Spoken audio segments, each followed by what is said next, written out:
Because you can't go back and forth. Then you sassy. Yeah. Then we're haters. Yeah. I'm just like, stay out of women's business. I'll be like, you right. Go back to what I'm doing. Yeah, go ahead. Go ahead and get played then. I'm cool. It's easy on this side. So we talking about anything in particular? I will see what happens. Okay. Anything off limits? I don't want to. No. I shit. I'm an open book, baby. You good? You comfortable? Yeah, I'm good. I'm set. All right. Yeah. You looking for me? You can find me at the spot. Chopping it up with Jonah. We talking about what's hot on the block. Up in Dago, man, we bumping. Keeping it confidential. You know this how we coming. We in front. Looking for that real. Better tune in and stick by. Put on for the city every time that I dip by. Getting to that gritty every time that we sit down. Promise you it's real every time that I get round. Come on. Been in the field playing. We work. Welcome back, Barbershop Confidential podcast. Your boy Jonah. Today you got my boy Randall. What's going on, man? What's going on, G? Is it Ball Randall? Oh, it's Ball. DJ Ball? Yeah, something like that. Yeah, are you a DJ? Yeah, I DJ on the radio, Dream Radio. Oh, okay. So, yeah. I knew about the Dream Radio, but I've never like tuned in. My bad. No disrespect. No. I didn't know you were DJing. Then I was like, maybe like a DJ Academics. I do playlists and stuff like that every week and stuff like that. So kind of like MGK. Yeah, you know him? Yeah, but people don't really listen to the radio no more. Yeah, you know what I mean. It's online. So, but it's online too. Yeah, it's digital. It's commercial free. So I sound like a hater. My bad. I mean, not at all. I mean, but it's up and coming. So that's what's up, man. Yeah, we still learning. We met right at the pod meetup. Yeah. I was. You guys aren't there no more, right? Nah, I was actually DJing that night. Oh, were you? Yeah, I was in the booth. Yeah, I was in the back. Shit. All right. Yeah. What happened? Y'all moved to a bigger spot, right? Yep. We at the Artist Playground now. It's right across the street. It's still on from El the Cajon. same place? Yeah, it's okay. El Cajon right there. It's the old Platt College. Oh, that's what's up. Mm-hmm. Good shit. You guys are doing big things then, man. Yeah, man. There's a lot going on. Yeah. Stay active. You're not from San Diego, right? Not at all. Where's your area code from? I'm 314. I'm from St. Louis. St. Louis, Missouri. Born and raised. Yeah, man. You were here. Like I just said, you were here. Yeah. Like, I got you. Yeah, you were here. Yeah. I was a big fan of the St. Lunatics. Oh yeah. Yeah. Yeah, I didn't know they made it all the way out here like that. Yeah. Yeah. Oh man, when Bugetto came up, that wasn't the Lunatics, but I remember that whole wave they had going. Yeah. I was a Nelly fan. Okay. So when Nelly brought like Murphy Lee and all them, the St. Lunatics, I was rocking with them. That's funny you say that. I never asked anybody that. Did y'all rock with Nelly out here? Oh yeah. He made it out here like that. Yeah, he was on rotation out here for sure. Because I was in Dallas when all that was happening. Oh, okay. I lived in Dallas for like 4 years. Did he make it out there? I'm sure he did. He was worldwide. Yeah, Lunatics was in Dallas. Yeah. So. Damn, I bought their first album. I still have it. Let me in now. Yeah. That was. I remember I went to the record store because I wanted to listen to it in Mexico. I was going on a trip. Yeah. And I went a day early. I was like, come on, man. Like, let me cop it a day early. And they were like, nah. Back when you had to buy albums. I had to buy my CD. That's what's up. How long you been out here?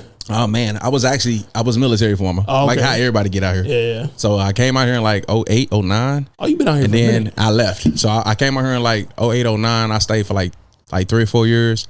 And then after that I just kind of got out. I did like 12 years. I was active duty right here in the Coronado aviation side. Mm-hmm. But I had never been on a boat before. I did 12 years. I've never seen a ship. Shut up. I was aviation, so I worked on helicopters and stuff like that. So I got out in 12 and I went back to St. Louis. Oh, damn. So I moved to Dallas for like a year and then I went back to St. Louis. So then in St. Louis I got settled in and I realized why I had to leave. It was too much. It was close to too much going on. You know what I mean? Okay, I got you. So it was best to. Is active out there? Yeah. Yeah. All right. I don't know, man. Yeah, St. Louis is usually at the top. The closest I've been is Kansas. Okay. You know how Kansas City and Kansas, Missouri are like right across the river, a bridge or something. Mm-hmm. My boy lived on the Missouri side, but we went to the other side Kansas to go City, party. Kansas. Okay, yeah. So that's as close as I've gotten to. Yeah, St. Louis is a different place. Yeah, much different place. Yeah, you don't miss it. I do. I miss the people. Oh, okay. I love the family people, man. Very, very, very, very funny. Like you said, it's a different animal, man. You know what I'm saying? Like. People hate it when I say it, but I feel safe in San Diego. I hate saying that out loud, but like, I know people be like, what? I'll be like, yeah, like, honestly, living here, ain't nothing ever happened to me. Like, I've been here since I came back in 2017. So I've been here for about like 7 years now. Oh, okay. So I got my feet wet and then I graduated from the school I was going to and now I'm a tech. I'm actually a lab tech. Oh, that's my full-time job. Okay. You know what I'm saying? The 9 to 5. Yeah, 9 to 5. I'm a lab tech. So that's crazy. I had a homie, his name's Lyric. I don't know if you know him. He's a rapper from Where's he from? Hold on, because he might be from. Lyric sound familiar. Lyric, where the fuck is he from? He's not from here, but he's from out. But he out here. He's out here now, but he's I think out. Man, he might be from Missouri. I think, but he like a small town maybe. Okay. My bad, bro. But he said the same thing. Yeah. I clipped it up too. They cooked him. Yeah. They were like, "What you talking about?" And I'm trying to understand, but it's just this like the visual of it. The ghettos here are different from. That's all it is. It's so like the house might be falling apart back there. Yeah. Where here it still looks like, oh, that's a nice house, but it's like it's active in there. Yeah. It's active as fuck. Yeah. So no, I don't think like I said, it's not a slight. You know what I'm saying? Yeah. It's no disrespect, but I just feel like I ain't gonna hold you. St. Louis is bad. Yeah. Okay. Like I don't want to talk about it too bad, but it's like it's bad. It's bad, man. Damn. Yeah, it's like that. Sucks. So here it's just like anything but that is safe to me. You know what I'm saying? So living in Dallas, I felt safe. You know what I'm saying? Living in Florida, I felt safe. Like Dallas is nice. Dallas was nice. I ain't gonna hold you. Nothing ever happened to me in Dallas either. Been there a few times. My wife's family's lives there. Okay. They're from here, but they live there. It's so big, bro. Yeah. Like Fort Worth, Arlington, all that. Yeah. And then I had my bachelor party out there. Oh yeah. I did it in Dallas and Fort Worth. Okay. One night in each. Yeah, strip clubs ain't bad in Dallas. Not at all. Did you they know got about the bring your own beer? Yeah, they got the all news bring your own beers in. I didn't know that. Okay, like I didn't know that. Yes, it's all new, but they had the mixers and shit at the bar. Yeah, I didn't. And this you bring dude your came bottle. up to. I said this dude was like, "You guys want a bottle?" And I was like, "Yeah, how much?" We had just left the club. He said like 150. I was like, for a Casamigos? Right. Bad. Yeah. I was like, yo, $40 each or whatever. And then I was like, where do we swipe? Yeah. He's like, no, Venmo me. Yeah. I was like, Venmo me? What kind of establishment is this? Yeah, he got you. And then the next day, our Uber driver was like, yeah, because he went and got it from his trunk. Yeah. Like they go and buy a bunch and then they sell it to like drunk people. You could have just came in with your own I didn't know that. Yep. But when we left, I remember seeing people with coolers. I was like, why they got coolers? Yeah. He said, why they got coolers? They and them motherfucker having a We were picnic, lit. We were lit already. So I was just kind of like trying to make sense of it. Like, he said, why they got that's weird. They had their own fucking bar on them and shit. That's crazy. That's funny as shit. But they stopped it. They don't do the afters no more. I didn't know that. Yeah. Last time I was there, they still had it.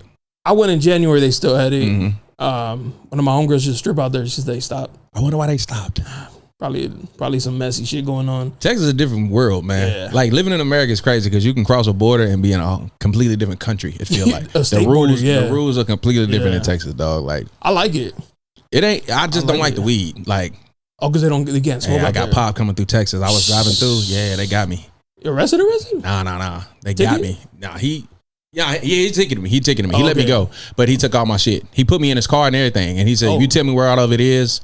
He said, I ain't got time tonight. And I was driving through Texas. I was on my way here. And I had a car full of stuff. I had my clothes was in the car, everything. And I was like, man, I'm just moving out here. I'm trying to get this job. I just talked to him and shit. He was like, all right, how much you got? And I told him, right? So he was like, okay, where is that? And I told him, some in here. Like I had for somebody who was just crossing by, it's awfully hidden. Yeah, but like I was coming from St. Louis and I was coming all the way to St. That's a drive, you know what I'm saying? And that's like 2 days? I stopped. Yeah, so it was a day. I stopped in Amarillo. Okay. So yeah, man. How close were you to like getting out of? I was about to pull over and sleep. I'm not even capping. I'm not, because I was pissed. I was like, this motherfucker. And he said he got me because he couldn't see my plates clearly. It's nighttime, bitch. You can see these plates. Yeah, with the light on it. You flashing your light. It's reflective plates. He's like, nah. Now you gotta have the light. He said I didn't have the underlight. The underlight wasn't on, or it must have been out or something. I'm like, man, get the fuck. He came up. Yeah, he came up. He kept me. That shit. He got all my shit. He made me kick it to the side. He made me step on it and then kick it to the side. And all the blunts I had, because I pre-rolled them motherfuckers. Road trip, you know what I mean? Broke them. I had to break them in pieces, put them on the ground, step on them, kick it to the side. Yo. And he let me go. He gave me a big ass ticket, but I never showed up. Got him. I'm like, got his ass. Bring him in. No, they send me. They still send me that paper. Oh, they like, when you come to Texas, we on your ass. They'll stop you. They'll like suspend your license. And I ain't got no Texas license. Oh, okay. Hold this L, Texas. I just when I go back, I'll be nervous. I lay in Texas. I'll be like, one of these motherfuckers still looking for me. When is it? The statute of limitations on that weak ass shit? I used to live up north, and I used to have like a bunch of jobs, and one of them was being a security guard for like events. Mm-hmm. And I did a 50 Cent E40 concert. Okay. And they had me in the front. They're like, you had to confiscate any weed that comes through. It was still legal back then. This was a long time ago. That's Texas. No, here. Okay. In California. Okay. They were like, yo, you find it, throw it in this trash can. People were clever with sneaking it in. They were rolling up cigarettes and putting them down. So you open it, it looks like a pack of cigarettes. Take it out, weed, blunts, all this like packs of. It was like a trash bag, like halfway full. By the night, they're all like, "Yeah, go throw it away." I was like, "You tripping, bro?" I took that shit straight to my car. How much was it? It was a lot. It was a lot. It was a lot. Probably smoked for months. I don't smoke. Oh shit! So I was selling. Allegedly. He's allegedly. I got rid of it. It's all for fun. I got rid of it. Nah. So I was a bouncer too. So okay. I was giving it to my coworkers, selling it. My roommate was a big old piehead, so I give him like a big old chunk of it. I was like, "That's you, bro." That's love. Yeah. You know what that does to a weed smoker. it brings you joy when you just get free weed. So like when somebody buys your food, you're like, "For real? For real? Damn, I love you, bro." Nah, it's different, especially when you're hungry as a motherfucker. Yeah. So security guard, is that a black job? Took that shit. They took that job. Nah, it's a black job. It's crazy out there. A lot of like, it's kind of like rural area where we were doing the security. So they had like a bunch of local people. Yeah. There's a bunch of white people. And they must have thought back then I had like long curly hair. So everybody always thinks like I'm Samoan or some type of Polynesian. So I think he thought, he thought I was like Poly. He didn't think I was like Mexican. And he had took off his shirt. He had this biggest swastika tattoo across his chest. Like these dudes were active. They weren't like, oh, this is my past they life. Ain't bullshit. Nah, this is like, I still feel this way. And they were just talking. I was like, yeah, damn. It was a lot of them too. It was like 15 of them. I was like, yeah, no, bro, I'm gonna have to. That's crazy work. But I was like, why would they hire them to do the 50 Cent E40? Like, it's obvious what kind of crowds. You know what kind of crowd gonna be there, right? These motherfuckers probably just looking around. I think they probably. I was gonna say that they probably took that job with joy. Yeah, they're like, please we let somebody to throw these niggas out tonight. I'm rounding these monkeys up, bro. Nah, they probably was taking turns. I was at the door most of the events. So I didn't really get to see anything happen, but I'm sure. I'm sure they wild out a little bit. Yeah. Got a little aggressive. Got a little aggressive. Yeah. Take out some of that hate. You guys have a podcast too. Mm-hmm.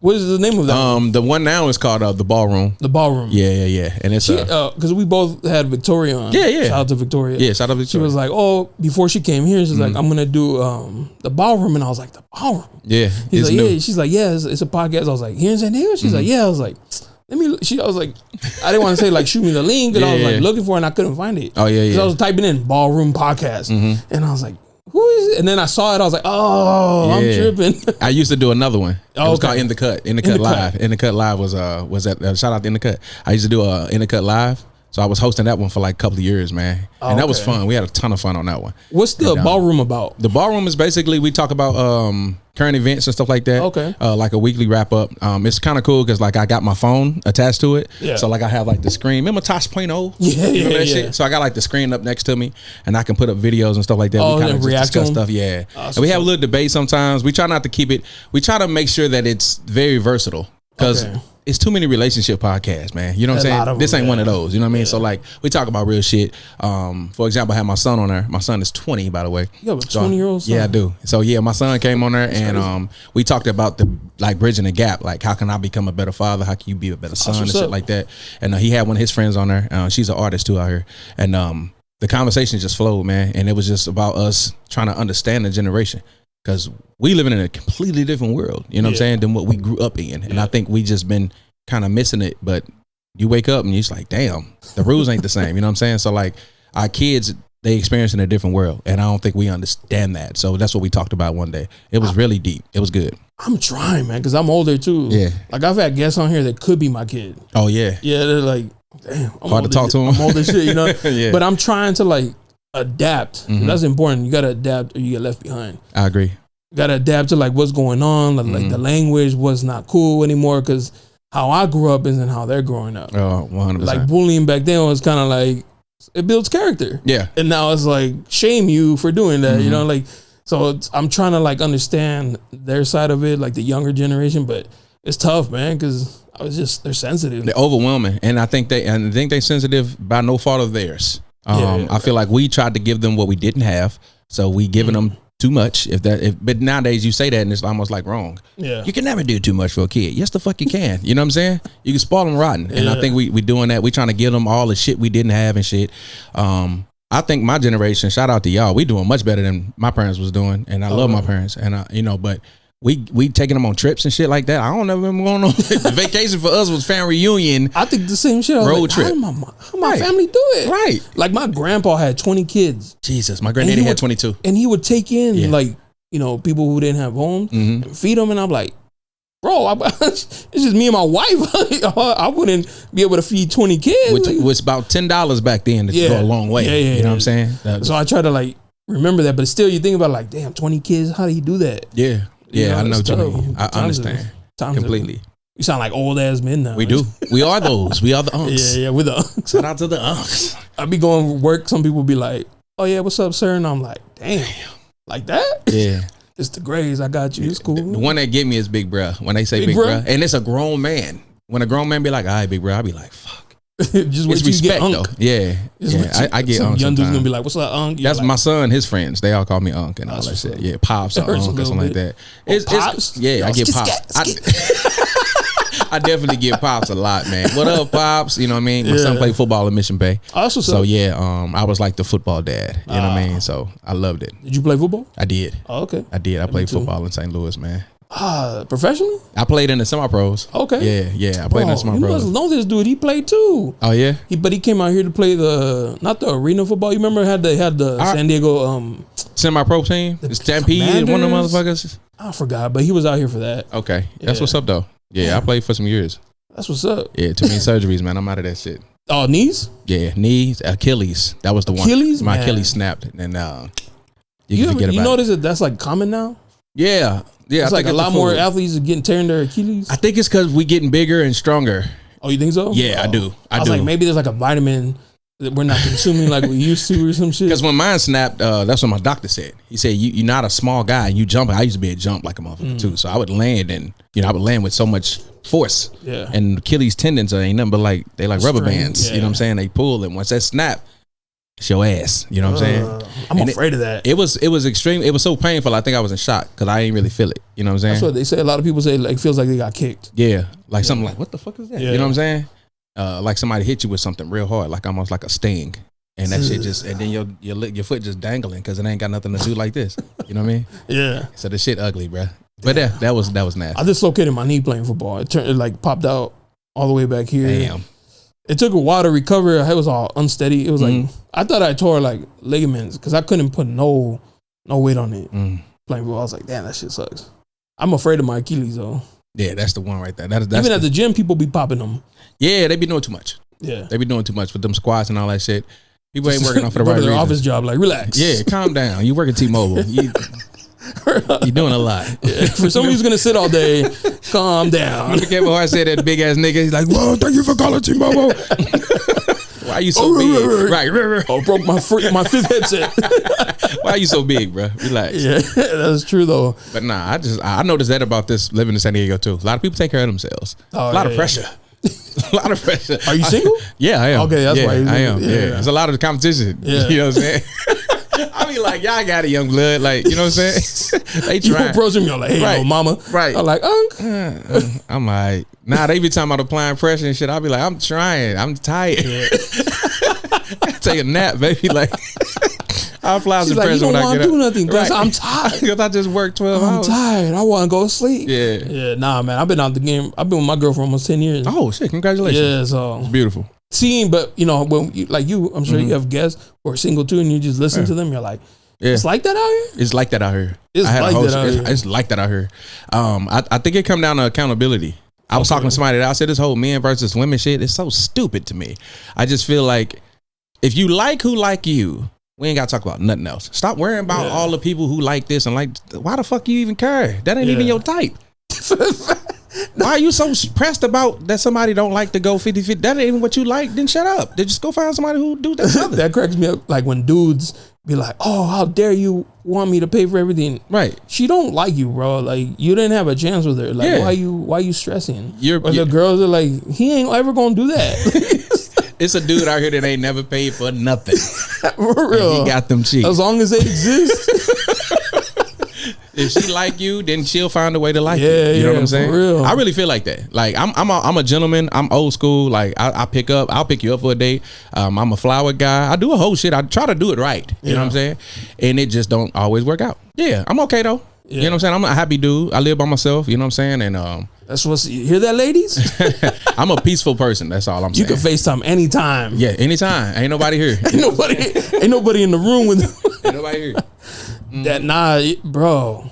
When my homegirls tell me or my single friends, I'm like, I don't know if I'd want to deal with that kind of shit. Nah, it ain't. It's okay. I have a different view on the whole shit. Also, it depends on where you meet them. That's true too. Like if you meet them downtown and they're in a section already, yeah. Bruh, If they in a section already, leave that one alone. Yeah. Go to Trader Joe's, man. Find you a little boring girl. I be agreeing with stuff because I listen to it all. You know what I mean? I agree with stuff on both sides. You know, when you hear a woman say something like, just date within your tax bracket. I agree with that. I agree with that. If you can't afford her, leave her alone. Facts. And don't worry about her. Again, that's not your type. Yeah. Why do you care that she's expensive? Why does it matter to you? You ain't finna Why you fuck. so triggered by it? Why are you so triggered? You triggered because you can't afford her. Yeah. You see what I'm saying? You want her, but you can't afford her. You know what I'm saying? And you know that. And that's okay. Humble yourself and go get you a 7. You know what I'm saying? Shit. Hey man, but that 7 might make you happy. That's some fire 7s, bro. I'm gonna cook for you. Definitely look at me on 7. Give me one right now. Shit. You ever see like some women you just look at and you're like, nah, that looks like it's gonna be a it's gonna be a problem. And they be fine. Yeah. And they be fine. I think know it. They know it. Yeah. They know it. You know it. And I know it. We ain't got to talk about it. But you know, I can't ruin it for everybody. I'm not about to do that. And I make good money, but I'm not about to give it to you. It's for you though. Yeah. It's not because you're pretty. You know what I'm saying? But I don't know. I feel like if I find somebody who like me, you know what I'm saying? I would call them for sure. I'll chill. Yeah. I'll sit down. I was talking to a girl. She was like, she's on that side. Like, I want to be taken care of. Yeah. I want this. I want that. I don't want to work. I hope you find a girl. I hope you find it. I swear to God. He's out there. Yeah. You're pretty too. You'll get it. Yeah. And but she was like, I've never been taken on a trip. I was like, word? Me and my wife about to go on it. That's it. Yeah. Me and my girl go on plenty trips. Plenty trips. Yeah. We got 2 incomes. You know what? We go on trips all the time. You know, you do with that information what you want to do with that information. I always try to tell them be careful, because if you find a man who can do all that for you, if he can buy you, he can buy somebody else. And you always got to be careful for that shit. You know what I mean? I told my homegirl, because she was on the same tip. Yeah. I was like, if a guy's gonna pay for everything, you'd be able to cheat. You feel like this? What you gonna do? You feel like this? Leave. I pay for everything. I ain't gonna hold Somebody you. else gonna come in and take your spot. Yeah, I feel okay. So when I'm dating, I ain't gonna hold you. I pay for everything. Yeah, and I don't know if that's because I'm from where I'm from. I'm a little older. You know what I'm saying? I hold doors. I walk on the right side of the sidewalk. Like, again, I try to do the shit the right way. It just sometimes that ain't what they really want like that. You know what I mean? Because that's boring. Oh, my bad. You feel me? Yeah, I didn't know it was supposed to be like that. I thought it was supposed to be what easy. I meant to say was like the girls who don't even want to cook. They want to hire like a nanny, a cleaning lady. They want a personal chef. Yeah. I'm talking about those girls. Oh yeah, will get cheated on. Oh, and it should be okay, because if you're gonna leave, then the other girl he's cheating on with is just gonna fill your spot. Oh, if you living good like that, yeah. Nah, I got no. Oprah should be able to cheat. You know what I'm saying? I heard that. I heard whoever pays the bills should be able to do that. I mean, it's give and take. You know what I'm saying? Like, I mean, you can leave and find somebody else to take care of you, or you can. Usually, it's gonna be that girl's friends are gonna be like, "I want that life," and you know how you can avoid all that. Yeah, just find somebody that like you. You know what I'm saying?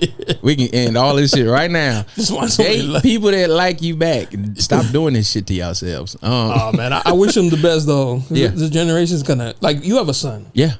So like, how do you even try to like coach them on like, hey son, there's girls out here that you're just gonna have to take care of them. You have to replace their dad. Mm-hmm. You know, they ain't gonna do shit for you, but fuck you, which any woman who likes you will do. But if she love them, I'm okay with it. You see what I'm saying? Yeah, but that's the thing. And I gotta tell them that, because I think, okay, so this is what I really believe. I believe that it's a misconception that all women are the prize. All right, they gonna cook you. I'm gonna be honest with you. Yeah. I feel like that can't be true, because Ain't no way in the world a man is out here dogging women the fuck out, right? Let's say Mike, right? A dude named Mike. Let's say Mike. Shout out Mike out here, just shout out to Mike. He out here breaking hearts. He fucking people. He playing women, playing with their emotion, all that kind of shit. You think every woman that's coming to him is his prize? Nah. You get what I'm saying? Yeah. At some point, he gonna run into. You ever seen Boomerang? Yeah. You think Robin Givens was his prize? You know what I'm talking about? Yeah. Some women come to you in the form of a punishment. You see what I'm saying? It's karma. Nigga, it's karma. You gotta face some karma. Yeah. So I don't think that every woman is a prize, because sometimes your purpose was to take him through the mud, just like he been doing everybody else. You see what I'm saying? But I think that when you are that woman that's the punishment right now, you're not aware. You still think you the prize, but in reality, you taking him through that shit because he deserves it. Teaching him something. You teaching him something. You feel what I'm saying? And I think that sometimes it gets mixed up, because like it's men out here that's really good men. Yeah, and they end up with bums, like women that use them, women that treat them like shit. Is she his prize? Yeah. What kind of a prize is that? That's a chilling dookie surprise. That's you got the I feel bad for you prize at Chuck E. Cheese. Yeah. Like, hey man, you didn't win no. Here you go. Just take that. Exactly. Yeah. I mean, I get the phrase "women are the prize." I get it. Trust me, because I know he who found a little wife found a good day. I know all that. You know what I mean? Yeah. And my life is good, just like it is. But I do feel like there's a woman out here who could elevate me. I know that. I know a woman could probably have me vegan and eating good and looking good, skin clean. You know, I know somebody like that exists. Yeah. But you got to weed through so much bullshit shit to get to it, and I work too much for that. So I don't know if I got the stamina for it right now. I'm a firm believer in like teamwork. I feel like you and your partner should be a team, a squad. Man. Yeah. There's no 50-50. It's like, I ain't got it today. She got me. Like if I can't rely on you to help me when I'm down, then we're not a team, right? Yeah, man. Like that's how I feel. And my wife and me, we complement each other. You know, sometimes I'm pulling more of it. Sometimes she helps me out. Yeah. But it's cool because I could always be like, yo, she got my back 100%. I fuck with that. So I prefer that than having to be somebody's dad, you know, like. And I think what you just explained is kind of what I've been looking for. And it's really hard, like I said, because it takes time to establish something like that. You know what I mean? Facts. You said 10 years in the game. Shout out to you. I love it. I love to hear it, because I don't believe that, you know, the men should lead. I think the man should be the leader of the household, head of the household, but he can't lead in areas he weak in. You know what I'm saying? If you know I eat like shit, I shouldn't be picking the house menu every night. You see what I'm saying? I said I want, you know, macaroni and cheese again. You know what I'm saying? Like, no, you gotta be like, no, nigga, it's salad night tonight. You got to take the lead on some stuff that strengthens both of us. You know what I mean? If you better with money, shit, speak up. Yeah. Hey, we spending too much on this bullshit. Yeah. I'm the man, and I say they don't. I ain't one of them motherfuckers. You know what I'm saying? I'm like you said, compromise, be a teammate. Yeah, I think that's just how I live, and it's working for me. Oh, it's beautiful. If it don't work for you and you want it the other way, you want to be a dictator. Yeah, good luck. Because I see that. I always see like dudes that don't like the girls going out and shit, and it's like, bro. And I'm a firm believer, like if she wants to cheat, she's gonna cheat. She could be at home all day. Ain't nothing you could do. You ain't here all day. You know what I'm saying? Like you have her location, she's at home. Right. Guess who else is here? You know what I mean? Like if she wanted to, they would. They'll find a way. Yeah. People who cheat will find a way. I think you're more likely to cheat when you start putting restrictions on people. Yeah. Trying to act like you own them. You don't own nobody. You know what I'm saying? People do what they want to do. And then they justify it. Like, it's because you don't let me. Oh, well, all right. Yeah, and I mean, you know, live to your consequences and shit. Oh, God. It's tough, man. I feel it for people who out here trying, man. It's hard because women want a lot, and I think men are almost to the point where like, yo, just love me. Yeah, you know what's crazy? I was talking to one of my homegirls not so long ago, and she was like, "Dude, it's so many men like you now," and I was like, "What's that?" She's like, "Y'all niggas don't even care no more." Yeah. And I was like, "I care." It's just like, how can I say this without sounding stupid? If it happens, it happens. Yeah. But I'm not chasing no more. I think that's what it was. I think we was chasing for so long. You know what I mean? Like in my 20s, and hey, what the hoes? You know, nigga coming there. What the hoes? Now I come somewhere and there be 50 bad motherfuckers around me in the game on. I'm locked in, bro. You know what I'm saying? And I just feel like that's just from years and years of being disappointed. Yeah, and then it's all y'all fine as hell because y'all done spent 3 hours getting fine. You know what I'm saying? So everybody behind me fine right now. Especially with like the surgeries and shit. Yeah. So I'm not looking at like they all got like a cookie cutter look. Yeah. That's what I'm saying. Y'all look the same. You don't even stand out no more. Yeah. It's nothing really like in the 90s. I remember growing up in the 90s. Yeah. And if somebody was fine, shit. Yeah. She was fine. Now everybody fine. Till they jump in the pool. All you need is a trick to make you fine. Yeah, but I'm saying, shit. Shout out to y'all. I remember when makeup artists first started like hitting the scene. I was in St. Louis at the time because, like I said, I went home for a while. And these makeup artists start popping them. I said, I'm so glad that y'all got another lane of business. I think y'all gonna make bread off this. And when it first started happening, I was like, they finna make some bread doing this shit. Just pop it up. Because I had a homegirl who did it. She would just do girls' makeups before they went to the club. They'd be like, girl, we finna meet up. Shit. Yeah, she'd be like, smart. We finna meet up at Tamika house. And then it'd be like 5 of them. And she'd be like, oh yeah, so-and-so doing our makeup. Ahead or whatever? She just knocking off heads. I don't remember, but I just know she was getting paid. She went to the club for free. And then, and she would go out with them or whatever. And she would just do makeups for weddings and all that kind of. So that's how she started, and now she got like a whole business. She started her own makeup brand and everything. Shout out to her, but like, man. When they started doing that shit, I was just like, we don't got that. Oh, barbers. I'm gonna tell you what's crazy. I think men are grooming themselves better too now. Yeah, because they told us to. Women got the power, bro. They was like, I like a man with clean nails. We was like, shit. Let me make sure my shit tight. Bro, you don't ever see a dude with nasty nails. You be like, come on, bro. Come on, man. Now you know you can't fucking pull up pH balance. You can't pull right. You out here making it bad for the next man. Nasty nail Nate. It's good though because I get a cut weekly. Oh yeah, but I get it more on because I got gray hairs coming in. So it gets rid of them for at least a week. Okay, you know what I mean? It holds me down for a little bit. I got you. Because they come in strong. Man. Yeah, I'm weekly. I go haircut, lining, haircut, lining. You see what I'm saying? Okay. So I just get it lined up because they don't grow that fast. It's still in there. It's under there somewhere. Yeah. But I lay it down. I put a hat on it. Like haircut is Friday. So what's today? I got 2 days.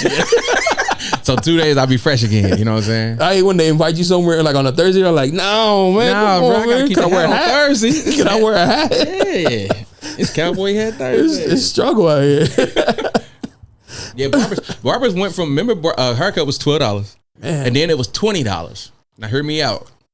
Whatever happened in like 25, 30. It went from 20. It skipped. Yeah. It went from like $20, and then the next minute it was like fucking 40. Bro, when my damn, that's like weed prices. When my boy opened up he was my barber at the time. When he opened up his shop, his prices were $25. $20 for people who followed him to his shop. Okay. So I was like, cool, 20 bones. That's love. Like that's what's up. Mm-hmm. And then it'd be like 25 straight. Yeah. Like, all right, 30. And I was like, all right, 40. I was like, yo, y'all skipping dollars, man. What's happening? What happened to $32? What happened to $32? Can we get $32? and I once said how much I paid, and I have one dude who listens. Shout out to who you are. He's always like, oh, another that amount. I'm like, bro, like it's just like I have to do it every week. It's like getting gas. Like I have to get gas, man. Like I gotta stay fresh, presentable. Yeah. You know what I'm saying? For the weekend. At least. That I'm here at home chilling with my wife. So let me ask you an honest question. How much do you feel is fair for a haircut? Not all the towel and the extra powders, just a haircut. I think 40, 45. 40, 45. Yeah. Okay. That's about right. I feel like that's like, we're like. And you tip. And you plus the tip, you know what I mean? So you talking $60, something like that. 55, 60. I pay 60. Yeah, I pay like 60. I pay 50 for the cut and 10 for the tip. 20%. So something like that. Yeah. It's expensive, bro. It's not easy. Yeah, it's not easy. I was telling a barber because I go to this gym and I know a dude, and I was like, hey, how much you charge for cuts? Like I was just curious. Yeah. He's like 35, and I was like, yo, bro, I might have to come see you. I might have to pull up money on it one time because it add up after a year. I was like, I'm paying like a car note a month on haircuts. Yeah, that's a Civic. Yeah, you know what I'm saying? Like, damn, I don't know. This is a little. Oh God. It's getting up there. I know it's probably a woman listening like, these niggas complaining about weekly about though, $200 a month. You know what I'm saying? And their manis cost what $200, 60 to $100. Feet, nails, but they get them every like 2 weeks, something like that. Every 3 weeks. I don't know. I don't got no girl. My girl gets it like maybe once. I know they say it's expensive. I know them. I know hairstylists nowadays. Yeah. Oh, them cracking too. Heads, but I think they have to because the shit expensive. You know what I mean? The wigs and that shit expensive. And glue and what they complain labor. About? They don't do it for us, apparently, right? Ain't that what they always say? We don't do enough for men. You know, I don't do this for men. Why am I paying for it? Exactly. Like when they're like, you got to pay for this. You say you didn't do it for us. Yeah. That's you. I like you bald, baby. I like the natural look. Put some Vaseline on your face, girl. Come I on, don't get in even the like car. long nails. I like those natural nails. You know what's funny about that? I actually like ponytail girls, and I think that's from being from the middle. Like, you ever go to like a game and see a pretty ass chick like at a Padres game, and she got like the ponytail coming out like the back of the hat? Yeah. Man, I don't know what that is. I don't know if you noticed, but there's like some girls that know how to rock a hat. Yes. And some that don't. Yeah, don't rock a hat. And it's kind of like it's going to sound weird, like a ick. When I see a girl that can't rock a hat right, I'm like, I ain't know that one. I ain't know that for one. me. Yeah. For me, when I see it, I'm like, you killed your whole face. I've never used that word before. That's why I said it's gonna sound weird. But no, I'm just saying. But in the spirit of using it, I think type shit. I think mine is like my partner was talking about this. Like dirty, like super dirty shoes. I think that's like the thing out here. Like they're like dirty up the forces. No. I've seen because I guess it's a young thing. Because my son's friends, they'll come over and I don't have shoes in the house, so it's like a shoe rack in front of my house when you first walk in, and I'll just go to the door. First of all, it smelled like sheep herding and Dorito sandwiches, and it's just so many like dirty shoes. The Air Forces, and I'm like the dirty Air Forces and all. They just wear their shoes down, and I think that's okay out here for them. Like when I was growing up, like that was a no ghosty. You got flamed for that shit. You got roasted. I think it's okay for people who can't afford a rotation. You think so? Because some of his friends, like the Mission Bay kids, ain't broke. Like some of them kids be pulling in Teslas and they shoes be dirty. Thing I'm thinking about, like, you got kids? No. Oh, okay. I got a lot of shoes. A lot. Hey, you don't play about your shoes. I don't play about my shoes. Yeah. I know that they don't get worn off because I have so many. So like, if I'm switching them often, like they're not gonna get dirty. They're not gonna get beat up. So when you have a solid rotation of 5, you ain't gonna see beaters like that. I think they dirty them on purpose. I'm not capping. I think that might be a style. It must be this. Are they paying for it or the parents paying for it? Ain't no telling. Because some of them kids making their own money. Okay. They online doing all kind of shit. I remember that, like when your parents paid for it, you didn't care. Yeah. Until they made you buy your own shoes. You're like, oh, don't. I remember that. Don't crease them. I remember my first pair of Jordans, bro. I was when like, it costs you take care of them. Yeah. But you're right. Maybe these kids got it like that and they're like, I don't know, fucking up their shoes and shit. I don't think they as judgmental as we was, believe it or not. I think they actually more compassionate. We give them shit. But shout out to the generation because they actually give a fuck about each other. Like that, my son, he black. He got black friends, white friends, Mexican friends, Puerto Rican. Like he got an Asian homegirl that come over. Like, you know what I'm saying? So like, they friends are so diverse and they don't give a fuck about none of that shit. No materialistic shit. They don't care. They don't care what you look like, who you love. Like they very accepting. You know what I mean? We wasn't like that. We was bullies. We was assholes, bro. Like. Yeah. It's much better as far as that goes. Like some of the language you used to use. Oh God. Like, oh God, they would hang us. Yeah, no. Oh, it just be over. You can end this podcast right now, baby. Yeah, it was all bad back then. Yeah, well, you know the whole Eminem thing, how they started like listening to his old songs and they were like doing reactions, and I was like, but that was normal. Like, all the shit he was saying was like, word for word, I'm keeping up. Yeah, and now I was like, no way, nah, you can't say that shit. You think that's bad? Go back another 50 years and listen to how people talk. Oh, yeah. It's getting better as far as the PC goes, like the political correctness of like how people talk to each other. It's a little soft, but it's soft. It's a little soft. I was watching a show on Apple called Manhunt. It was about the catching of Booth, the guy that killed Lincoln. Okay, but it's based in that time. Mm-hmm. And I'm watching it. And I'm like, yo, we hear about what happened back in those days, but then you watch like a reenactment. Yeah. Yo, that's just crazy. It really hit like I was like, damn, they was fucked up, bro. Like they have to do all that. It was like ruthless. Yeah, real shit. Yeah. It's kind of hard to watch because you're like, damn, man. Like I know about the history, but then when you kind of watch the reenactment, you're like, how'd you even reenact that? Like, how did you get these actors to do that? You know, that's tough. Yeah, historical. The fucking language and all that shit. I was just like, yo, what the fuck? I know that Leonardo DiCaprio said that when he was shooting, he couldn't do it. Django, he was struggling with that. Yeah. You know what I mean? And Jamie Foxx told him just do it. Man, you better do that shit. Yeah, let it out. So yeah, I can see what you're saying. Yeah. It's a different time, so I know it feels different because of the climate. Yeah, living here, I just I don't see it as much. And then an incident happened with me in Mission Valley some years back. A white lady Oh, really? Yeah. I was in Mission Valley. It's a true story. I was right there where the Hooters is, right there where Mission Valley Mall is. The Hooters right there is like a bank, and it's a place right there that fix your phone, right? So I had dropped my phone off to get the screen fixed. So I was like, all right, I'm gonna get some wings, whatever. I was going to like put my wings in my car, and I was gonna go back in to get my phone. As I was getting in, it was like a Range Rover right next to me, and for some reason the spots are tight as shit over there. So I was like, I had to squeeze and I was like, I had like a BMW. So like I'm trying to get in, and my door kind of did this, and it kind of touched her door. I didn't hit it. But I kind of, but I had to get my big ass in that motherfucker, right? So I got in my car, and as I closed my door, I didn't see anybody at all. I didn't think nobody was even over there. As I closed my door and I started to do this and put my stuff down, I hear a boom, boom, boom, boom. I went, what the fuck? She scared me. I was like, what are you doing? And she was like, you were just gonna hit my car, you piece of shit. You were just gonna hit my car, you piece of shit, and drive off. And I said, what? Are you crazy? And I fucking rolled my window and I said, Blake, yo, you out your fucking mind? Like, I didn't even see you, and I didn't hit your car. Damn. She punches my car. Boom, boom. Like, hits the back of my car and said, you piece of shit. And the way she was saying piece of shit. You know she wanted to say. I know what she wanted to call me. You know what I'm saying? Because I know what the piece of shit meant. The way she was saying it. I'm not stupid. She just replaced the word. Yeah, and I ended up taking my door and going, boom.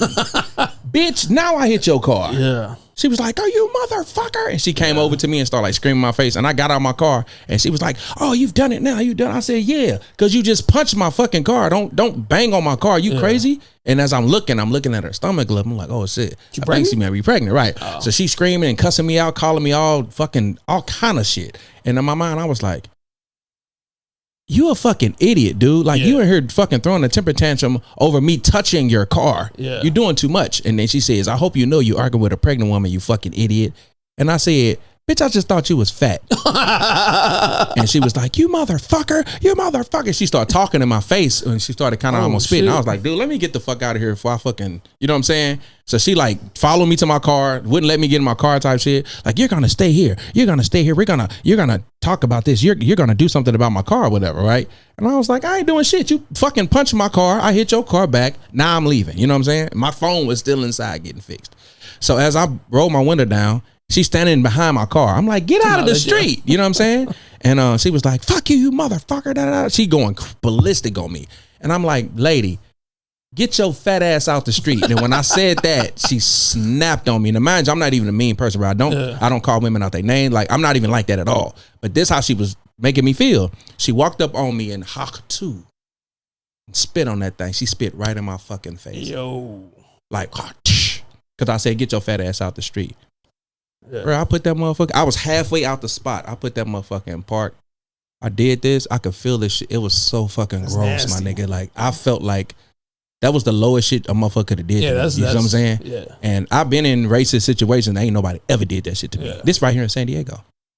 And that's crazy. I ended up getting out the car and I wiped my fucking face and she just looked like, oh, I fucked up. I went too far. So she got quiet. All of a sudden she muted herself. And I don't know what came over me, but something was like, nigga, get your ass back in that car. Because I was about to knock her ass. And I was like, I ain't never hit no woman. Like, I ain't finna do this shit. And I looked at her stomach and shit, and I said, you better be fucking lucky you pregnant, man. And I just shook my head, and she just quietly got out the way. And it was like the whole parking lot was like chaos, and it just went peacefully still. And I pulled off, and it's a Best Buy right next door. I had to pull into the Best Buy parking lot to gather myself. Because I was like, bro, I was finna knock this lady out. Yeah. You know what I'm saying? You probably would have been like in the right.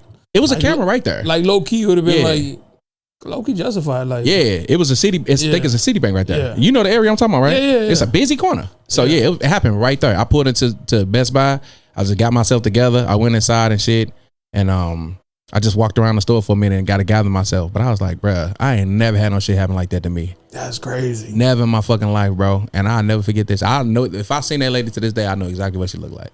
I always tell women, like, there's men that won't hit you. Yeah. But there's men that will hit you. If I was a different, I swear to God, bro. I said, like, yo, we was raised right.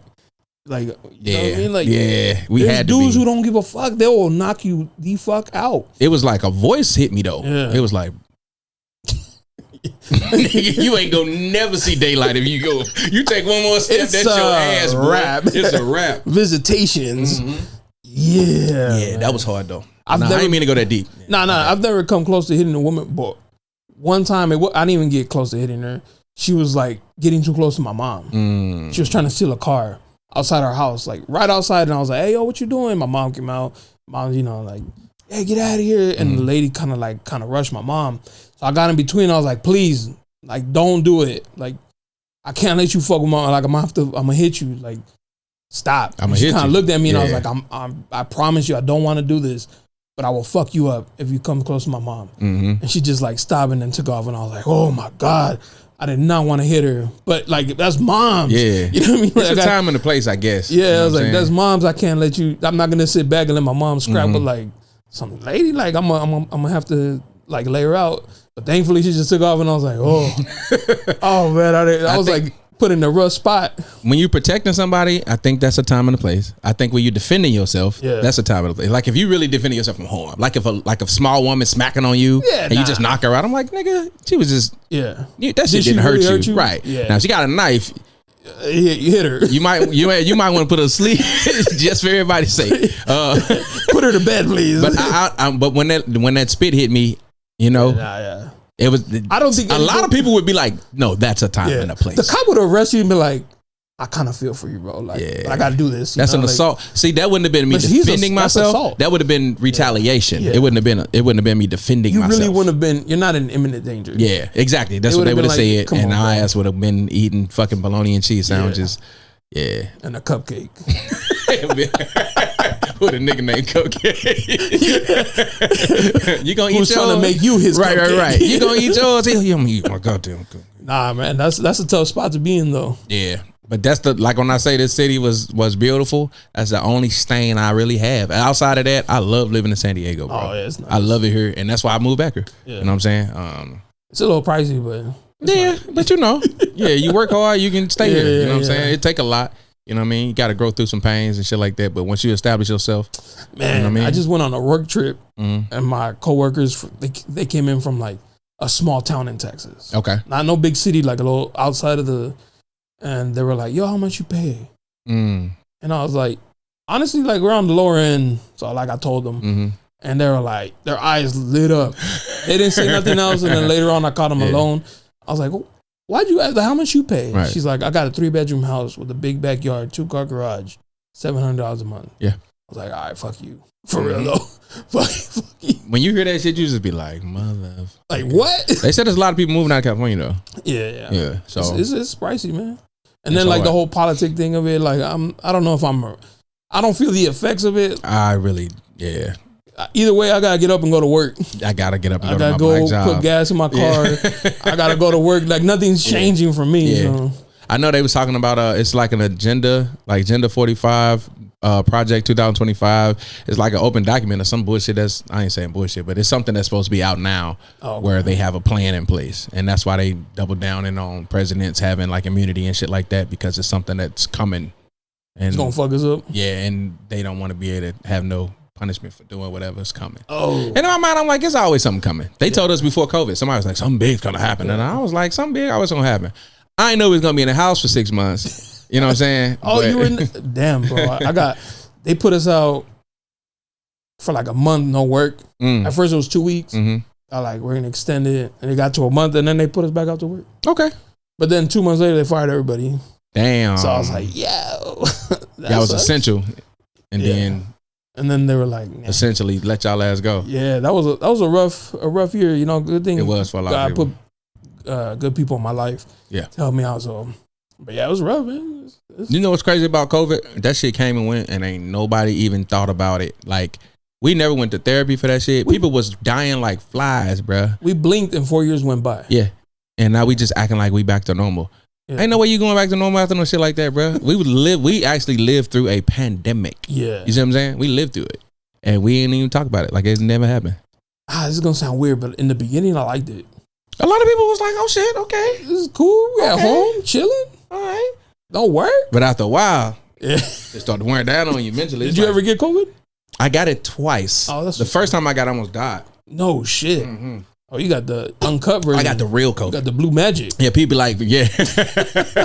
I got that COVID where I had to sleep like on my, I had to like sleep on like my front, so like the fluid wouldn't You know what I'm saying? Like so I wouldn't drown you? Yeah, like I felt like I couldn't breathe at times. Like Damn. when people's like COVID wasn't real, I just be looking at the motherfuckers like, hang you over a balcony, bitch. I almost died in that motherfucker. You tell me this shit wasn't real, dog. Like I was like 104 degrees. In like the middle of it? Like in I didn't get it for a minute. Oh, okay. At first I was one of them people, because remember when COVID first started, people was like, black people can't get COVID. I thought that was the craziest shit. I was like, what? You low key believes it though? In my mind, I was like, I hope it's true. About time we immune to something. We get everything. Sickle cell, goddamn, right? So like, but like they was like, I mean, shout out to my boy Steven. I was like, bruh, have you had COVID? He was like, real niggas don't get that shit. I was like, what are you talking about, bruh? It's a fucking. He was like, real niggas don't get that shit. And in my mind, I was like, baby, I'm a real nigga. Yeah. I'll never get COVID. So like, I got it like the second year. It was heavy. I like you said, I've been in work. I was essential. Shout out to ASML. I was working and shit. And when I got it, it was my son. He got me because his girlfriend got it. And then I woke up one day and I was like, bro, is your girl car outside? Because she had told me the night before she had COVID, she wasn't gonna be in school, XYZ, right? So I was like, okay, well, she'll be at her house, you'll be here. I woke up, she's in his room. I said, why is she here? He's like, Dad, you here? He was like, well, shit, I was around her. We was already around each other, so I figured, shit, either I got it or I can't get it or something. I mean, logical. I said, you can't be that goddamn crazy. You know you're not the only person living in this house, right? Yeah. You know what I'm saying? Got that shit right away. Did he get it? Yeah, but he ain't had no symptoms because he's a fucking mutant. Because nigga's a Ninja Turtle. Yeah. Motherfucker got an 8-pack. He don't get sick. There was an age limit on the black people not getting it. That's what it was. And I crossed the threshold. I almost died in that bitch, boy. Handle that. Yeah. But I had all the shit. I had the ginger, and I was trying to witchcraft my way back to health, boy. I swear to God, I was. My boy gave it to me. That's when that single shit hit me hard. I ain't gonna lie, because I was like, ain't nobody here to take care of me. My body was weak. I was barely walking and shit. I was like, oh my God, this is it, Lord Jesus. I went out like a bitch. Single too, right? Single. I need just leave it alone. Ain't nobody gonna find me for 3 days. With my hand on my dick. With my hand on my dick. Watching porn. With the pants, with the drawers on one foot. Oh, the lotion laid out. Please, somebody fix me before they come in here. There has to be a closet. Clean up before they come. Oh, napkins and shit. Yo, man, son.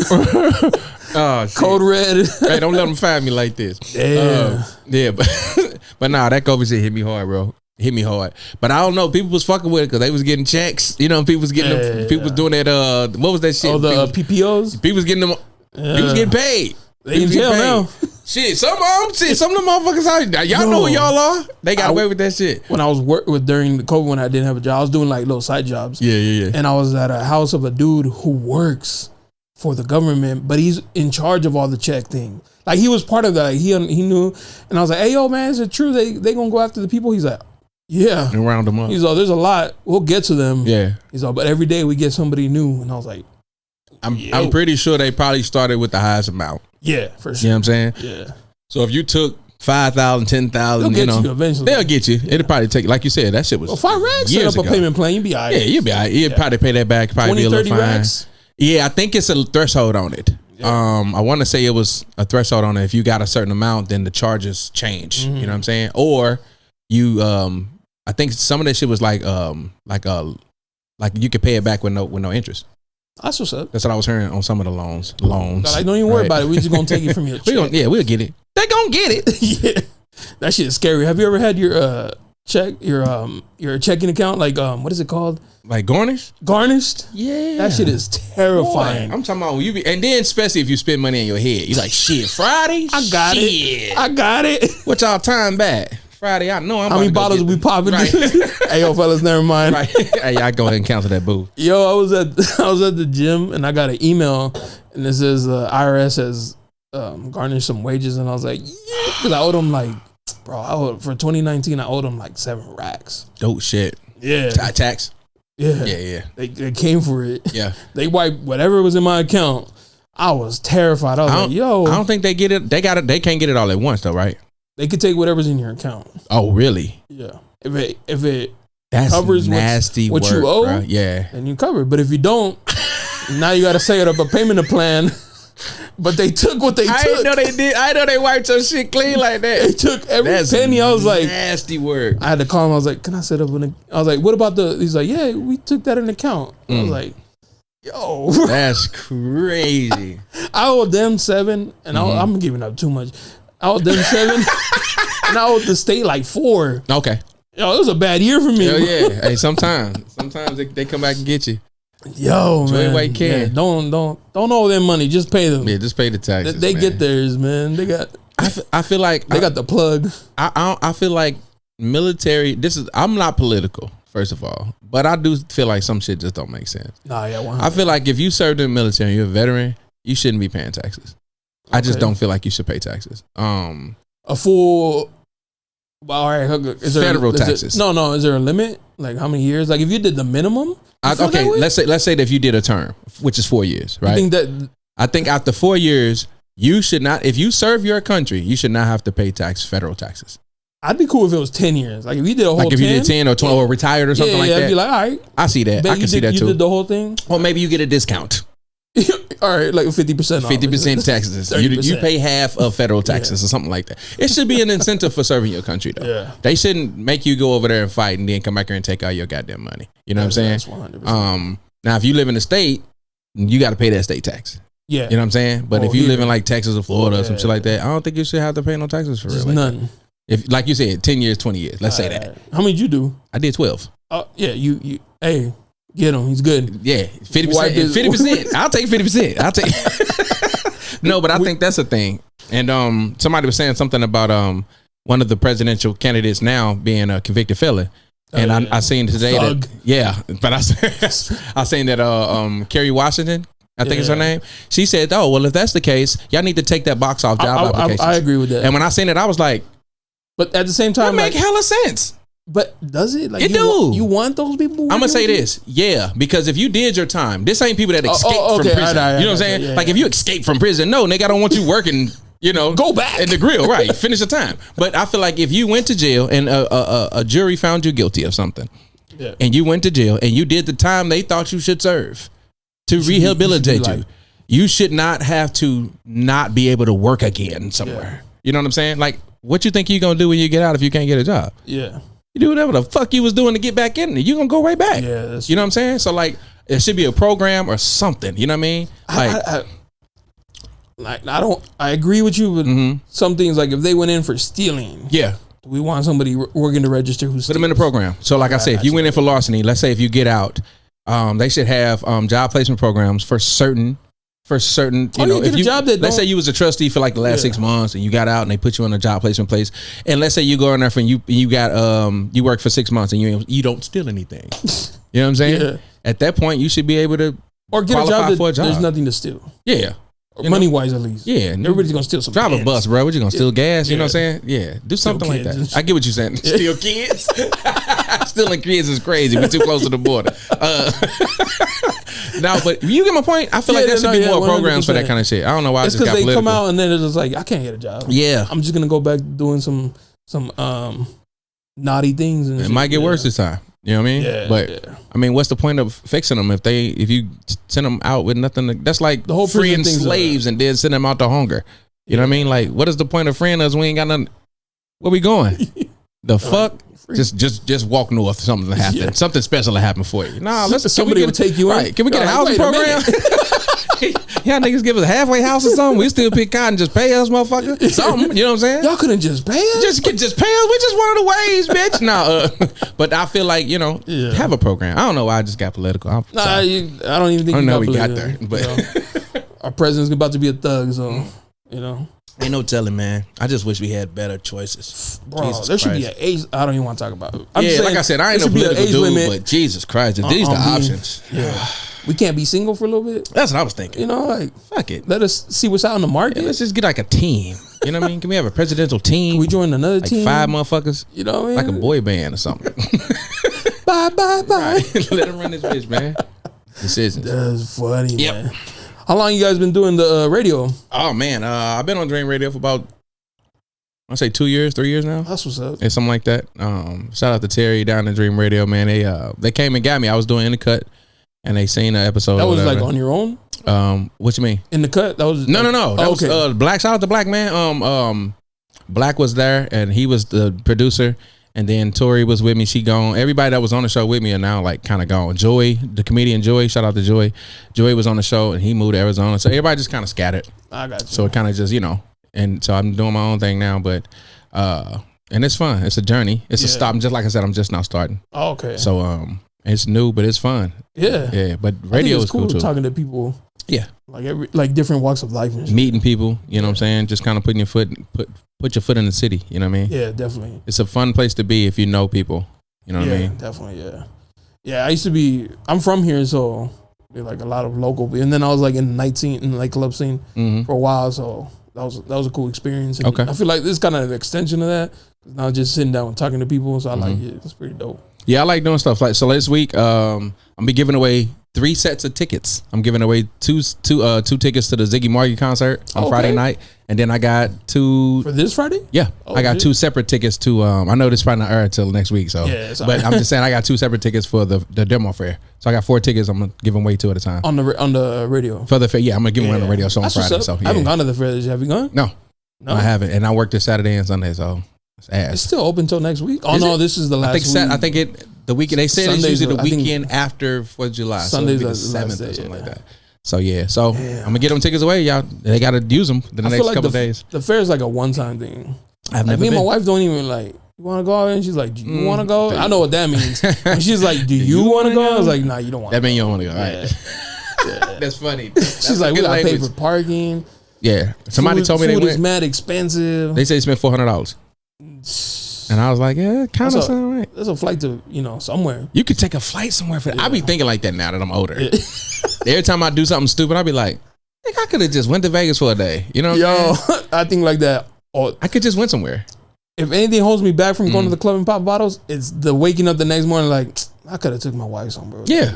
We could have went to Florida for like 3 days. Now I'm hungover. For that $1,200, yeah. And my account took a big hit. It's crazy. What are we doing? Too old for this shit, man. That's why I don't do shit for my birthday. Now I just be like, babe, let's take a trip somewhere. I like that. No, even if it's just for the weekend, at least we're not here. That's what I want for my birthday. I did Vegas this year. Yeah, okay. And it was cool. I got to perform May 26th. It's usually on Memorial Day weekend. Oh, it gets nice. It's crazy in Vegas. They out there. I performed at the club in Vegas, which was crazy because I sing too. Oh, you sing? Yeah, I'm a singer. So I got some songs out right now on shout out to Stephen Anthony. I'm on his album. Yeah, I'm an R&B singer. So we was in the club and the DJ was walking around with a mic and shit, and then they was putting it up to people's mouths. And we in the little section. He's like, yeah, and the people was like, put it up, like pointing to me, like, man, I'm saying. I was like, what y'all doing? He came, he put it, I sang a little bit. The dude was like, oh shit, this motherfucker can really sing. He's like, and they was like, it's his birthday too. So the DJ at the front was like, hey, bring him up here, and made me go up in front of the club. So I sang, and after I sang, Stephen Anthony, his wife Jackie, she went up there and was like, yo, they got a song out right now. And the dude looked it up, listened to it, and was like, oh shit. He played it and let us perform it in front of the whole club. And they was rocking with it. And I was like, this shit is crazy. What club was this at? It was called something with water involved. Aqua or something. Okay. I don't know. It was in Vegas though. Yeah. And it was a nice place. It was pretty decent. That's dope. But I had the time of my life, bro. So my birthday this year was a little different because I got out of my shell a little bit. You know what I'm saying? All right. You go solo or did you take some sand to the beach? Oh, I went by myself. Okay. I went by myself. I had some friends out there. Any like groupies who confused you with like Tank? No. No, not at all. Not at all. I was in random situations. That's a 90s R&B singer. It's a 90s? Yeah, type shit. With the black t-shirt. You could tell by how you dress. Yeah, I do kind of dress like an old head nigga. But yeah, Vegas was a blast, bro. Yeah. Went to watch some WNBA and shit like that. How was it? It was lit because Caitlin Clark was there, so it was like crowded and shit. You know what I'm saying? Shout out to Jackie Young. Jackie Young played for the Aces. Okay. Yeah, and I was able to meet her and hang out with her for a while, and that was pretty cool, bro. You know what I'm saying? You had a good little experience. I had a great time in Vegas, bro. That was pretty cool. You hit up any strip clubs? I did not. I didn't see any titties, but some of the people I was with kind of wanted to go, and then so we ended up like doing like top Denny's off one day or something. Denny's is crazy work. No, we hit some after hour spots here and there, but I don't know why we never got to the strip club for some reason. We just never did. But I went by myself. It was cool. That's what's up. Yeah, it was cool. Yeah. I like going to Vegas. I used to try to do like once a year. And on the summer, go to a pool party, a nightclub, come home. You got to know how to Vegas. Oh yeah. You know what I mean? For sure. Certain things you go to, I'm cool with the 24-hour trip. Get to do the pool party, club, come home. You know what I did this year for the first time? Shout out to Ren again. I like a lot of names, but Ren, my friend Ren, she's my barber actually, and she was like, "Dude, we're doing a day trip. What you want to do?" And I was like, "What's happening?" I got off work. I get off work at 3:00 in the morning. I got off work at 3:00 in the morning. Got home about 3:30, 3:45. Didn't go to sleep. I just kind of went to the airport. And we took the first flight out to Vegas in the morning. We all met there like 6 in the morning, and flew out. Went to Vegas. Had a day. We started breakfast. We got some edibles and played some golf. We did all kind of shit. We had a whole day. We rode the roller coaster, gambled, went to some shows, came back the same night. We didn't even take luggage. That's fire. We didn't take nothing. Then we took the first flight out and the last flight back. That sounds like a grown up trip though. Yeah, and I didn't even. It was so much fun. No club. It was all adventures, bro. And we just the whole day was just full. And then by the time we got home, we was so tired because I hadn't slept. I worked 12 hours and went to the airport. See. Yeah. Damn. So you imagine that sleep I got that night after that shower. Knocked out, man. But that shit was a blast, man. Doing shit like that now because my son is grown. Yeah. So like he's out the house. He's 20? He's 20. You gonna party with him when he's 21? He turning 21 in September. And yes, I'm taking him to Vegas. Oh, that's gonna be fun. That might be the time I do the strip club. Oh, you have because that's gonna be fun. You gotta take him. Yeah. Yeah. That's gonna be fun. That's gonna be fun. And he ain't no little. He like a grown. Like when people see him, they like. You know what I mean? Yeah, he a grown man. So yeah, we gonna have a good time, man. Oh, that's fire, man. Yeah, probably take him driving. Probably drive some fast cars. They got the Grand Prix out there. You can go shoot like big guns too. Yeah, you do all the man. Yeah, take him on like a big boy trip. Shoot some guns. Yeah, do some stuff you couldn't do. You know what I mean? Good American fashion. Little America. Titties and guns. No, I'm probably gonna take him out. Just enjoying some nice food. Take him to a show or something. Okay. You know what I'm saying? Shows be good. People be sleeping on shows. For facts, cause when I think Vegas, I just think party. Like but it's more. It's so much more, man. Yeah. It's a lot of shit to do. My mom used to take us to Vegas a lot when you was kids. Yeah, I'm against it. Really? I had a whole fit when I was there, bro, because I was in the lobby and I was like, why is there so many fucking kids? It's Vegas. There's a lady right here with her titties out. You know what I'm saying? It's prostitution, literally. There's 3 prostitutes in that bar right now. Yeah. And these kids is everywhere. And I was like, if I would never, no. Never. It's so many places. You can take them to Great Wolf Lodge. Why is this a kid? Hey, parents can have fun too, man. You ain't lying. But stay in the hotel, little boy. So much going on. So much homelessness and drugs and the casino a lot. As a kid? She would try to act like you just walking through. Oh yeah. And she'd sit down and play the slide and I'd try to wander. Pretend, but they'd be like, get him out of here, get him out of here. Yeah, man. That's crazy, bro. It's because my family would come from Mexico. Yeah. And they'd want to go to Vegas. She ain't gonna leave us with nobody, so we had to go with them. You can't chill in the room, watch TV or something? I was like a antsy kid, man. Oh, yeah. Okay. My sister's a little bit older, but he was just with them. We'd just get kicked out. Like, nah, you can't be here. You can't be here. You know? Let's try a new spot. Yeah. That's crazy work. Yeah, I went on a whole rant, man. I was like, why is there so many kids? Trying to be drunk. The parents looking at you like, calm down, old man. I want to wild out. I came out here to put my dick in my hand. Damn. That's why I came to Vegas. Adult playground. I don't even think. Take them to Universal Studios. I'm sorry. The times that I've gone, I don't think I've even paid attention if there was kids. It's hella. I'd be drunk. So I'm just on some adult shit. Yeah. So it's just like, I don't even be paying attention. I definitely drink for breakfast. Yeah. For sure. Yeah. And that's my point. You get my point? Yeah. Damn, it's so much shit, you're right, bro. You're right. But I will say this: it's a lot of stuff for kids to do because they ain't stupid. They ain't stupid. They know where the money is. Yeah, they know how to make their money. So I get why people and then they need to put daycare in there. Hey, that's something. Put them in one area of the city. You know what I'm saying? Like, so we can be grown. Ranch. I'm trying to be grown, bro. Fuck is you talking Vegas about? is dope, man. That's gonna be dope for your son. It is. That's exciting. You be able to party with him. Yeah. You said once a year. I tried to. I think that is about good. Yeah. I think if you do it more than once, you oversaturated. Yeah, you just. There's only so many titties and alcohol you can see it. So many edibles. Before you're over it, you're like, all right, I've seen enough titties. I tried to be adventurous that day I was telling you about, and we went on that roller coaster in New York. Okay. And that motherfucker was rocking, and I trusted was like, that, huh? I couldn't see it, right? Okay. And I told them, I said, hey, is it any one of them fucking loop-de-loops? And they was like, no. And I was like, all right, because I don't really do fucking loop-de-loops. Yeah. I ain't really built like that up here. You know what I'm saying? They was like, no, it's not no loops. You'll be fine. Hella loops, first of all. It's like a loop section, but you can't see it from the hotel. It's around the back because shit go like this. But my back was out of shape for about fucking 5 days. Yo. I was like, I'm too old for roller coasters. Have you been to Disneyland lately? No. I would go as a kid. I didn't go for like 20 plus years. And we got on space. Have you ever been? No. Disneyland, no. Oh, there's a ride. It's called Space Mountain. It's dark. It's completely pitch black. Looks like you're in space. It's a little car you get in. Oh, I don't know how kids do that, bro. Like, that shit is rough. It was rough. My back was aching when we left. I was like, yo. Yeah. It's Yo, that's that. My mom got on it. I was like, "Mom, you good?" She's like, yeah. "That was so much fun." I was like, "My back hurts." And then the thing is small. I'm a big boy, so like I got like no wiggle room. You're in that like Mario Kart, yo, Donkey Kong, and that. Yeah. Me and my son did Six Flags in Dallas. All right. And we did a whole day of just riding shit. And in Dallas, Six Flags all the time. They got a huge ass roller coaster called the Boss or something like that. Man, that thing's so goddamn fast and big. And I was just like, bro, we rode it twice, I think. And we walked around the park for like a whole entire day.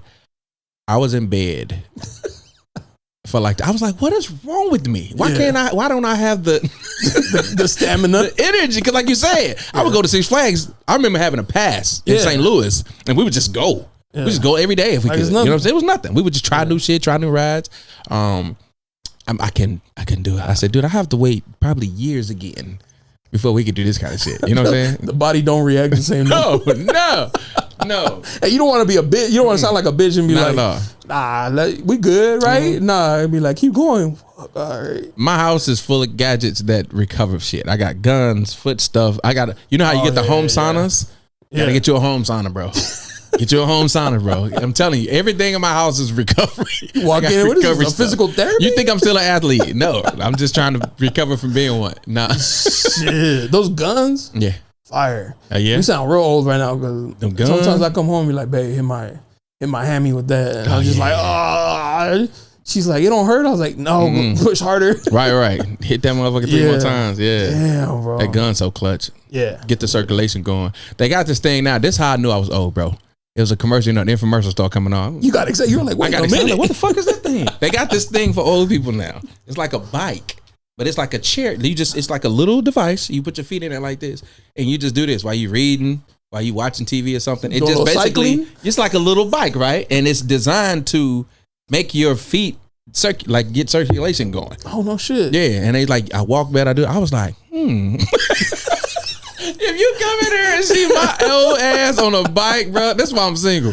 They be like, why the fuck is nigga? Pull out your house phone, right. Pull down your glasses. What's that say there, son? 1-800 and circulate your legs. Man, you can't be pulling these young girls in, bro. Nah, they not for me, baby. Nah, they are for me. Get you like a little divorcee. Yeah, but you know what's crazy? I like the divorcees as long as the man didn't do too much to him.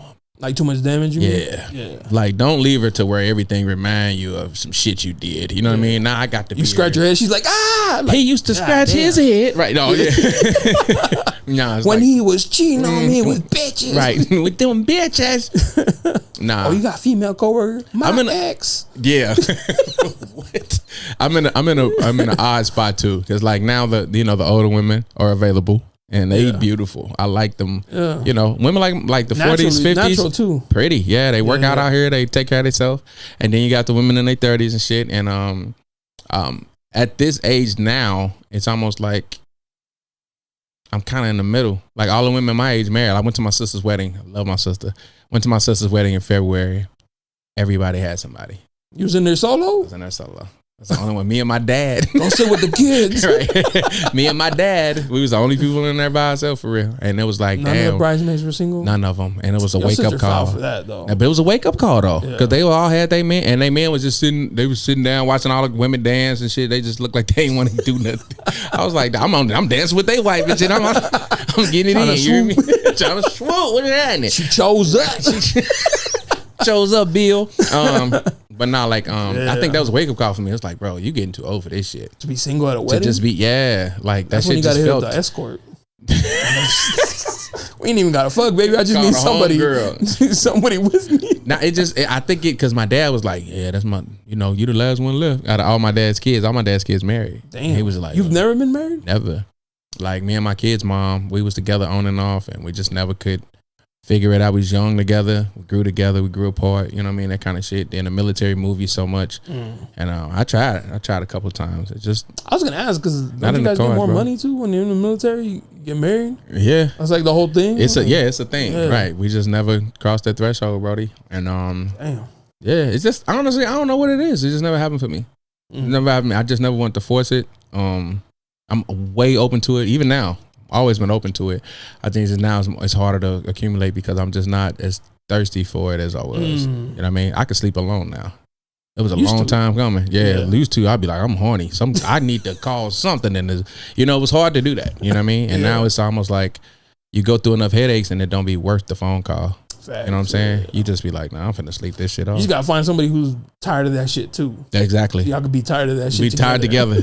Right. I just baby, he's just here, babe. I just need like a natural friendship, like you were saying. Yeah, a friendship. That's my wife always says, like, all these couples, they're not friends. You gotta be friends. You gotta be able to do shit and just chill. Like, you should be able to sit in silence and be comfortable and be cool with it. Yeah. That's what I be saying too. Yeah. I gotta like you. You know what I mean? Like as a person. Like I gotta really like you. Like as a person. Yeah. Like your company type shit. Yeah. But it'll happen. I ain't tripping. Yeah. You're still young. I'm sleeping good, man. Yeah.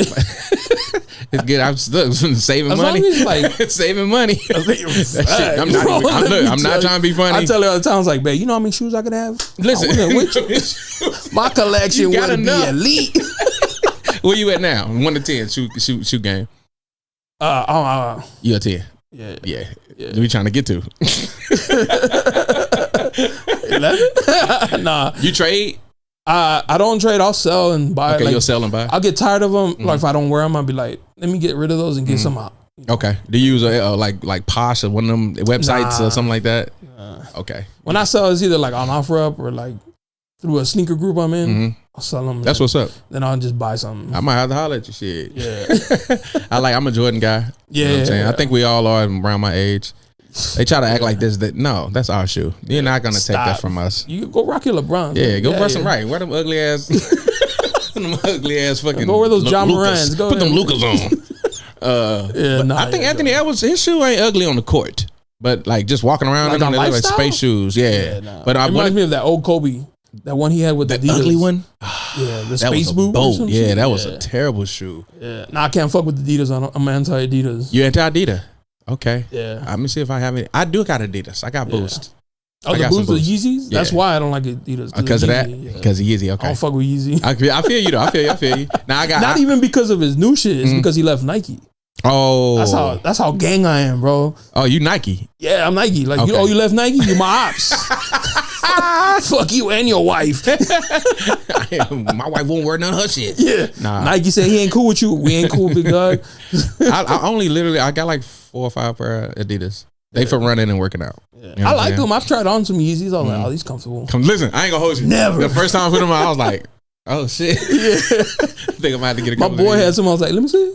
And I was like, oh shit.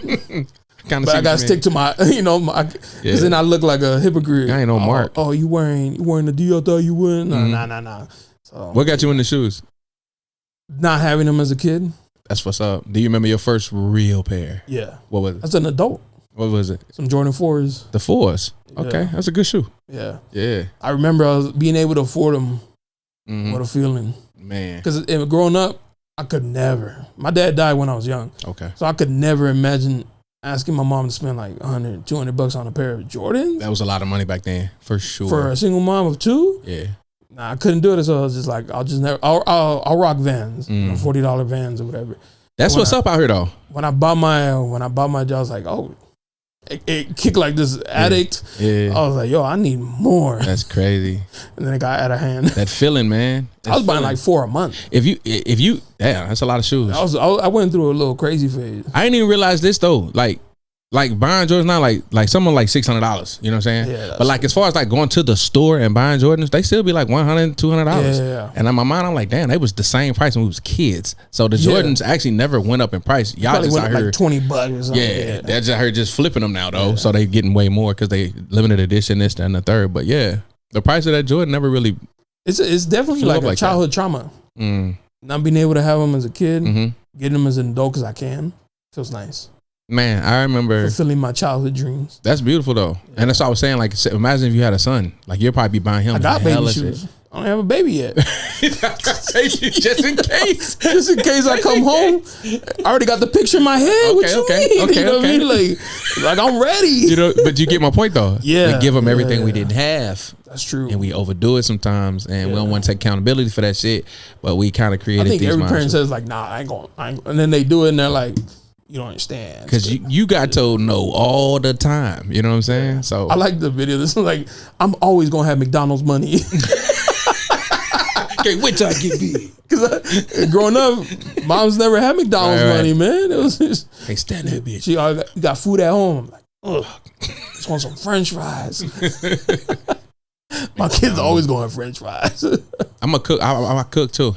Oh, word? I love cooking. Yo, these ladies just fucking up on you. They sleeping. Nah, I be cooking, bro. I love work, cooking. cook, sing. I was a single dad, so I had to cook for that monster, man. It's a big boy. You know what I'm saying? He ate everything moving. So yeah, and then like traditional plates. What you mean? Like I don't know what kind of like soul food. Yeah. Okay. Yeah. I love making sauces and shit. Like I'm gonna say something. No offense. Yeah. I think collard greens are nasty. Collard greens are nasty. Yeah. You standing on that? 10. Damn.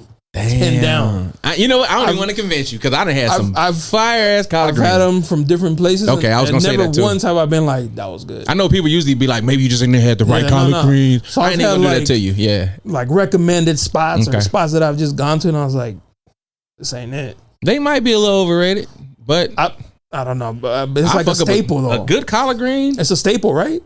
Yes. I'll fuck up some collard greens. I can't even slide. I can't slide on that one. I'll fuck some collard greens up. Yeah, my girl loves them, but I'm like, yeah, it's just cabbage. Like, I got a partner that he'll just eat greens. He love them by himself. Yeah, he just love greens. Damn. He know who I'm talking to. If you see this too, he probably cracking up right now. That nigga will fuck some greens. Like, you ain't gonna eat the greens. Like, he'll fuck some greens up, bruh. So you gonna finish it? But I have never cooked greens. Okay. If I have, I might have did it once for Thanksgiving because I did a whole Thanksgiving for the first time for my dad and them, and I was in St. Louis and I cooked everything and I was so proud of myself. What is like a Thanksgiving, like traditional Thanksgiving? Because I think every culture has different. Oh, in my culture? Yeah. I'm gonna tell you what's crazy. I didn't want to say like black culture, you know. You can say it. Yeah. Real nigga shit. So I'm like, the darker skin. I will say this in my personal experience in my culture, macaroni and cheese is a very big deal. Universal. It's a very big deal. But it is made differently, I've noticed. It is. That's what I'm finna tell you. Yeah. So we'll do shit like spaghetti for Thanksgiving. A lot of people won't even. We'll just do sides and then like a turkey. Like a lot of cultures, the turkey is the main staple thing. Yeah. Nah, the macaroni and cheese. We was a ham family. Ham. Yeah, that's Christmas. Yeah, we a Christmas really? ham. Yeah, we do the brown sugar, pineapple shit. My mom didn't. I don't really like turkey either, so I can pass on turkey. Fried turkey too. Fried turkey's fire. Okay, it's juicy. Okay, yeah, crispy and juicy. Yeah, get that. We fry one and we do both. So every year we do both. So shout out my brother. He can't wait till this year. I have the macaroni and cheese. Back in the day, we used to a lot of pressure. My brother-in-law, my ex-brother-in-law used to do turkeys. Turkeys, because he's from Texas. Okay. And we used to play turkey football. Okay. Turkey ball. Every Thanksgiving. Yeah. And we would have the leg, and I remember eating the leg like, I don't even like this. Really? He was like, it's an honor because we play football, and I was like, I'll eat it, but I don't. So you don't think so turkey and chicken? You fuck with chicken? I'm sure. Of course. Yeah. I don't know. So what is it about turkey? Is it too bland? It's too dry. Yeah. Okay. So yeah, I get what you mean. Yeah. Certain fried turkey's fire. Okay. But it's dangerous to make. You gotta know what you do. You gotta dry that bitch. You gotta know what you're doing. Yeah. Overnight that thing. Yeah. Nah. Yeah. Like we're a ham family. Okay. It's just. What do you do? What do you guys do? So are you Mexican? Yeah. 4th of July. What is the 4th of July to you? Now? Yeah. Probably some burgers. It used to be like go to the park. Yeah. Got inside.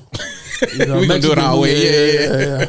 Big facts. These days, like, because it's like, man, we're not gonna go set up. We're not gonna wake up at 3 in the morning to reserve a spot, be there all day, and then 3 hours just to get out of there.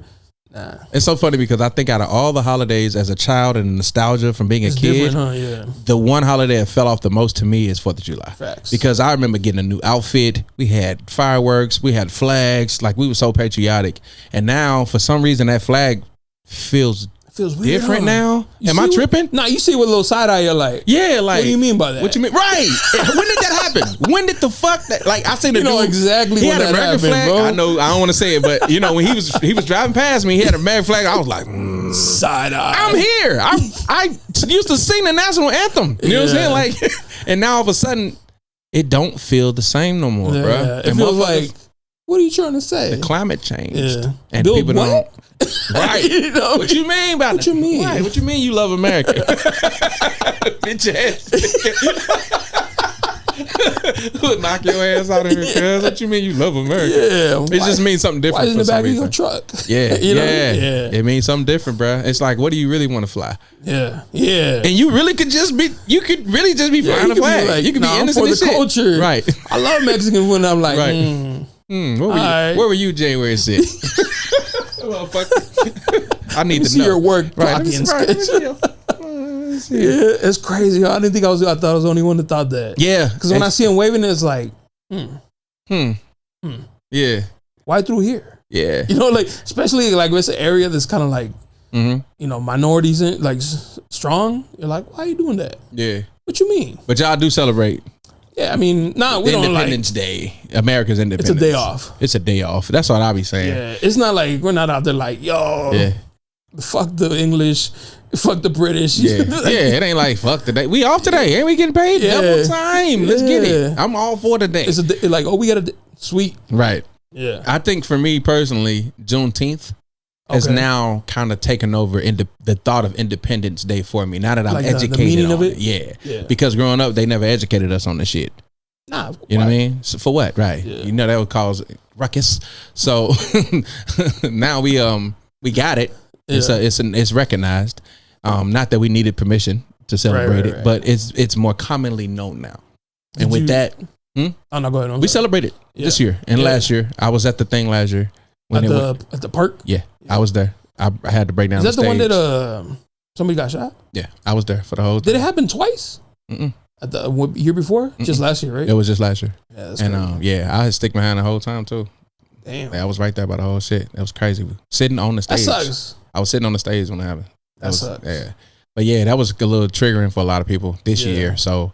They didn't do one this year. Huh? We did some other stuff. You know what I'm saying? They called it something different, and it was different group throwing things, and we all supported everybody for the most part. And that's one thing I noticed about this community. I'm not from San Diego, but I love how the black people here do support stuff. You know what I'm saying? And I'm not even bullshitting when I say that. Like, you'll see some hate here and there, but it ain't nothing that's heavy. It's really, really a community, and I kind of fuck with it. You know what I'm saying? Like, I'll pull up to your shit. If you invite me, I'm coming. Right. You know what I'm saying? As long as I feel welcome, I'll be there. You know what I mean? So like, it's a lot of that. It's a lot of that. And this year, even though that shit happened last year, people still came outside. People still was thick. I went to something. I live in Barrio Logan now. It was right there. Funny. It was like 2 minutes from my house. I was like, what the fuck? Went in there. You're all like, it was packed. Black people. Right. It was, like a warehouse type situation, but it was like an open roof. I don't even know where I swear to God, I don't even know where it was at, but it was so much. It was like, it was a lot, and it wasn't no bullshit, wasn't no fighting, some bullshit shooting. It was like love, you know what I mean? So I'm glad that the city was able to bounce back, the community was able to bounce back from last year. But that's what's up. I was out of town for that. Oh yeah, I was working out of town. And you heard about it? Nah, I didn't actually. That's why I didn't know. Oh, okay. The only thing I knew was the Kendrick show. Oh, okay. Yeah. Who'd you go for? What team were you? I'm a Kendrick guy. You said that kind of like American flag down. Yeah, cause you love America. You love America. Nah, I'm a Kendrick guy. I think I can tell you this. You like Drake? I think Drake got some. Yeah, he Drake. Right. You know what I'm saying? Yeah. You probably know 100 Drake songs. You know what I'm saying? Yeah, he's Drake. Sure. So yeah, I ain't gonna hate for the kid. But I thought what was the most impressive thing of all of it, outside of what he did on Juneteenth, was the fact that Drake said something along the lines of where he couldn't make a club song. Oh yeah. Remember he said something like that? You don't make club music. You can't make for the club. Nobody listen to Kendrick in the club. Nobody listened to Kendrick in the club. The most impressive shit he did was then go and make a song that now is so played in any club, in any place in America. A song that is so powerful that just got Rick Ross ass whooped for playing it. You see what I'm saying? In the club. You get my point? That is so impressive that man said, you know what? Let me dumb my music down. Because that's what he really did. If we be honest, he had to dumb his music down. He just said, let me dumb it down, make it catchy. But even still, he put in some like history in there for him. He killed them, but he made it catchy. Wop, wop, wop, wop, wop. I'm going to fuck him up. He knew how to make it catchy enough for the masses. Yeah. See what I'm saying? All you need is repetitive hook, which he kept saying it over and over. They not like us. They not like, it's easy to remember, easy to sing along to, easy to dance to. It's not that hard. I know it sounds stupid because if it ain't that hard, why don't you make a hit? Yeah, because I'm not Kendrick Lamar. Like if you have a name, I can make a good song tomorrow, right? Yeah. And I had DJ Mustard, right? Yeah. But I think that he that was the most impressive shit in the world to me. Yeah. That he said, "Let me show you," and then he made a song that I personally believe will out club any Drake song ever made. If you play They Not Like Us in the club, it ain't nothing Drake can play after that will turn the club up. Especially on the western side of the state. West Coast. Yeah. No way. Yeah. You know what I'm saying? I like Euphoria more than They Not Like Us? Okay. That's what's up. Just because I like it, the switching of the... You're a Biggie fan, though. Oh. Me too. 100%. Me too. Yeah. I'm East Coast. When it came down to that, I was definitely a Biggie. Oh, Pac and Biggie? Yeah. I was definitely a Biggie Biggie fan. right behind you. I seen him over there and I said, yeah. I got other Biggie fans. Yeah, so you listen to rap music differently than people. And I always say that. Oh, okay. People who listen, because I'm a Tupac fan. I like Tupac. It's my nigga. You know what I'm saying? But you know what I'm saying? There was like some Tupac songs that I was like, alright. Yeah.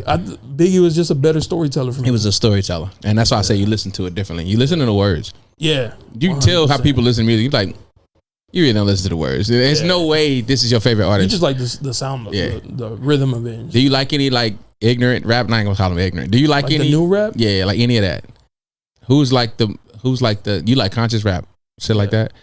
I'm not gonna lie to you. I'm a 2 Chainz fan. 2 Chainz? Yeah. Damn. And he ain't never been like, he ain't J. Cole. No. But 2 Chainz is fun. He knows how to take a song, have fun on it.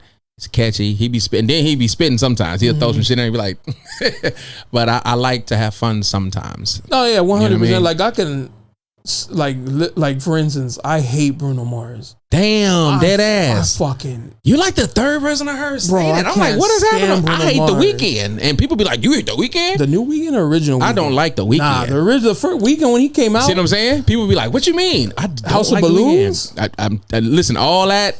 I always thought that nigga sang like he was from hell. Like I was like, it's like if you ever go to hell, as soon as you get in, you can be like, "Is that The Weeknd playing?" You know what I'm saying? Like it just sounds like he has a voice that's like it's not an angelic voice. You know what I'm saying? There's something real dark about that. So shit. Like Bruno, in any situation, I don't want to hear his music. Damn, you play it at the club. Yeah, I understand that it's appropriate for the club and it's a beat and you want to get moving. I get it. Like I'll dance to it and shit like that. Yeah. But in any other situation, I do not want to hear his whack ass music, bro. What did Bruno Mars do to you, bro? Exist. Bro, damn, I've never heard his music. So, until I moved here, I had never heard nobody say, you like I'm not capping, you like the third person I heard say this about Bruno Mars. I fucking hate I'm like, Bruno what? Mars. I thought Bruno Mars was the man. I thought he was going to be the next guy. I thought he was going to be like, for a while, when he did the Super Bowl, I was like, oh. I was mad. I turned it off. I was like, oh, he killing this shit. I thought he was going to be like the next Prince or some shit. I thought he was going to be huge. Damn. And I think something happened. They said he on that whiskey. So, hope he's okay. It gets to them. It gets to them. Success? What? No, drugs. The drugs. Oh, the drugs. They find you. You know what I mean? When you have easy access to it. Yeah. It becomes a problem. But nah, bro. Like, so that's what, I can enjoy some of the music, even though I may not be like, oh, this is lyrically the fucking prolific sound. You know what I mean? I can appreciate a good beat and like a catchy hook and shit, but yeah, nah. Not like that. Even like 2 Chainz. I'm surprised you said 2 Chainz. I was shocked. I'll hear like one bad song and it'll ruin it for me. Yeah, I know what you mean. Yeah. I know what you mean. I became a 2 Chainz guy. If I don't do nothing, I'm a ball. He was Titty Boy. And then he started making, I was like, who is this funny ass? Because all his verses would always be funny as hell. Yeah. And I would be like, okay. You know who I thought was going to take off and didn't? Trinidad James. Trinidad James was catchy. I thought he was gonna. Yeah, blow I thought up he too. was gonna be like, you know, not no huge superstar, but I thought he was gonna have like a What good happened run. to Trinidad? I thought that about this guy. He was funny looking though. I think sometimes people don't realize the looks has if you're an something? ugly dude, I think that hurt, man. Like we don't talk about that enough. Like pretty girls get like Tyler winning new artists over Sexy Red and shit. People's like, what the fuck? Bro, come on. You know what I'm saying? You don't agree? I don't know. I Sexy Red, Look. Sexy Red from St. Louis, so I'm a root for all that. Oh, you know what I'm okay, saying? all right, So all right. yeah, you know I'm biased. You as see her fuck. video? Which one? Sexy Reds? Which one? The sex video? With the sex? Oh no, You haven't seen it? no, I'm cool. I don't want to see that part of it. I seen her tongue, nigga. I sent it to my homie, and he's all, "Why would you send me a video of Young Thug getting smashed?" And I was like, I don't watch gay porn, my boy. yeah, he's all pause on that. Pause on that one, my boy. boy. Nah, yeah, Sexy Red a different breed, boy. I'm telling you right now. But You think if she looked different, she would have be blowing up if more? she was like some Like cleaner looking, yeah. like less tattoos. I Because think she's not ugly. No, but no, not at all. I'm a Sexy Red supporter. You know what I'm saying? When she performed at the BET Awards recently, I heard that it was whack. the show was like all women for some reason. I was just watching it like, Hey, you sound like you hate women right now. no, I love women. No, but it was just all like I'm not even trying to be funny. Even the Usher tribute was all women. All they women, did Childish Gambino, who is not really a real singer, I guess you could he's say. more like a He's an rapper. artist, you know what I'm saying? But I put him in a rapper category. yeah. Yeah, he got more rap songs than He's like a song Bruno Mars. songs. Yeah, he's like he sucks. He sucks. Nah, he's an artist. He's a very artistic person. He sang the first song, and then it was just women all the rest of it. And I was like, okay, that's cool, whatever. But some of them didn't sound good. You know what I mean? So if you're gonna get some, you know what I mean? Like Coco Jones sound amazing. Like do your thing. You know what I'm saying? And Tiana Taylor and Victoria Monet.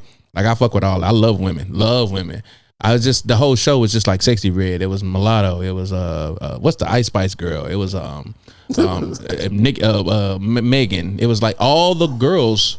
You know what I'm saying? Like it was like no man made a song this year. I was That's like, what the industry's trying to. yeah, they pushing that hypersexual shit. And I'm a fan, bro. I like Glorilla. I'm okay with it. That's why I said Glorilla. Oh, she killed it. Now, she did a love good job. Glorilla. Now she had it going up. Lotto. Yeah, Lotto She performed. came here She right did now. I'd be good. like, babe, I'm sorry. You a Lotto guy? She's so Atlanta. Yeah. Keiko. When she was mulatto, when she first came out. Yeah. You know when I first heard her? On the 2 Chainz song. It's a song called Gray I thought you were Area. gonna say Bruno Mars about to flip some tables. No, I think it's a song called Gray Area. I think it's on there. And she on there. She killed it. I was like, who the fuck is that? And it's I had never heard of her. And so then after that I looked, I was like, okay, she be spitting. And she fine. I knew she was gonna be big. And she fine, yeah. And it was just a different thing. But Sexy Red, when she performed and she was just doing her thing, and then she said, "Boy, you know that ass super fat." Them people went crazy in that motherfucker. I ain't lying. I was like, yeah, she got their attention For sure. You know what I'm saying? Yeah. And Tyler, she But her international. looks are gonna hold her back a little bit. You think so? I think she has a fan base. Of course. You know? Yeah. The hot girls love it. They love that hot shit. girls ain't mainstream. That's true. I agree. It's like a ceiling she's gonna hit. And Tyler not gonna hit that ceiling. Exactly. She international. She's too. more like international. She got and a whole she's more continent. like socially accepted pretty. You know what I mean? Like, That's like it's crazy how where they more work people will find Mhm. her pretty than Sexy Red. I think I just had this conversation with somebody. I was saying like that fair skin will be more appealing to the masses. A lot of times people don't understand it. It's not always racism as much as it is dollar signs. A lot of people know that you're more marketable than another motherfucker. You see it in the NBA all the time. You know what I'm saying? They always trying to push somebody who's more marketable. These international players, like a guy like Luka Doncic, he got a whole country of people buying his shoes. Yeah, nigga, you from? But he's good, right? And he good. That's exactly. But you from Indiana? You know what I'm saying? Like, you feel me? Yeah. There's only so many people that's gonna fuck with you like that. You have to stand out more. Mm-hmm. Yeah. Where they stick out. Yeah. I mean, marketability is everything. You got to sell yourself. So like when I introduce myself, sometimes I'm like, yeah, I'm DJ Ball. My name is Cornell, right? But like I'm like, nah. I saw that on the caller ID. Yeah. I was like, maybe he doesn't. Cornell Randall. Yeah, I'm named Cornell University. looking for you. The Cornell Randall is on the. I can get a job with that name. I get jobs with that name, man. But when I go by Ball, it's because that's the name I've always been called. My dad's name is Cornell, so people don't. Yeah, so people don't call me him because you know what I mean. So my nickname, I was quarterback, I was a point guard. You know what I'm saying? I was you ball, all that shit. Yeah. So growing up, I just always was doing that. And some days somebody was calling me baseball one day, and he's like, "What's up, baseball?" Because I was Randall? The nicknames they give you, man. Yeah, I remember I used to play basketball a lot. Okay. And there was this one kid, he moved down to San Diego from like northern San Diego, but like when you're a kid, you're like, that's a different country. Like, that's far. And I used to call him North. I was like, what's up, North? Because he was from northern San Diego. North, yeah. That was his nickname. From there on, everybody just called him North. And I was just like, why? And I was like, because he's from the North. Like, I think he was from like wherever that movie. You ever see the movie the cheerleader one?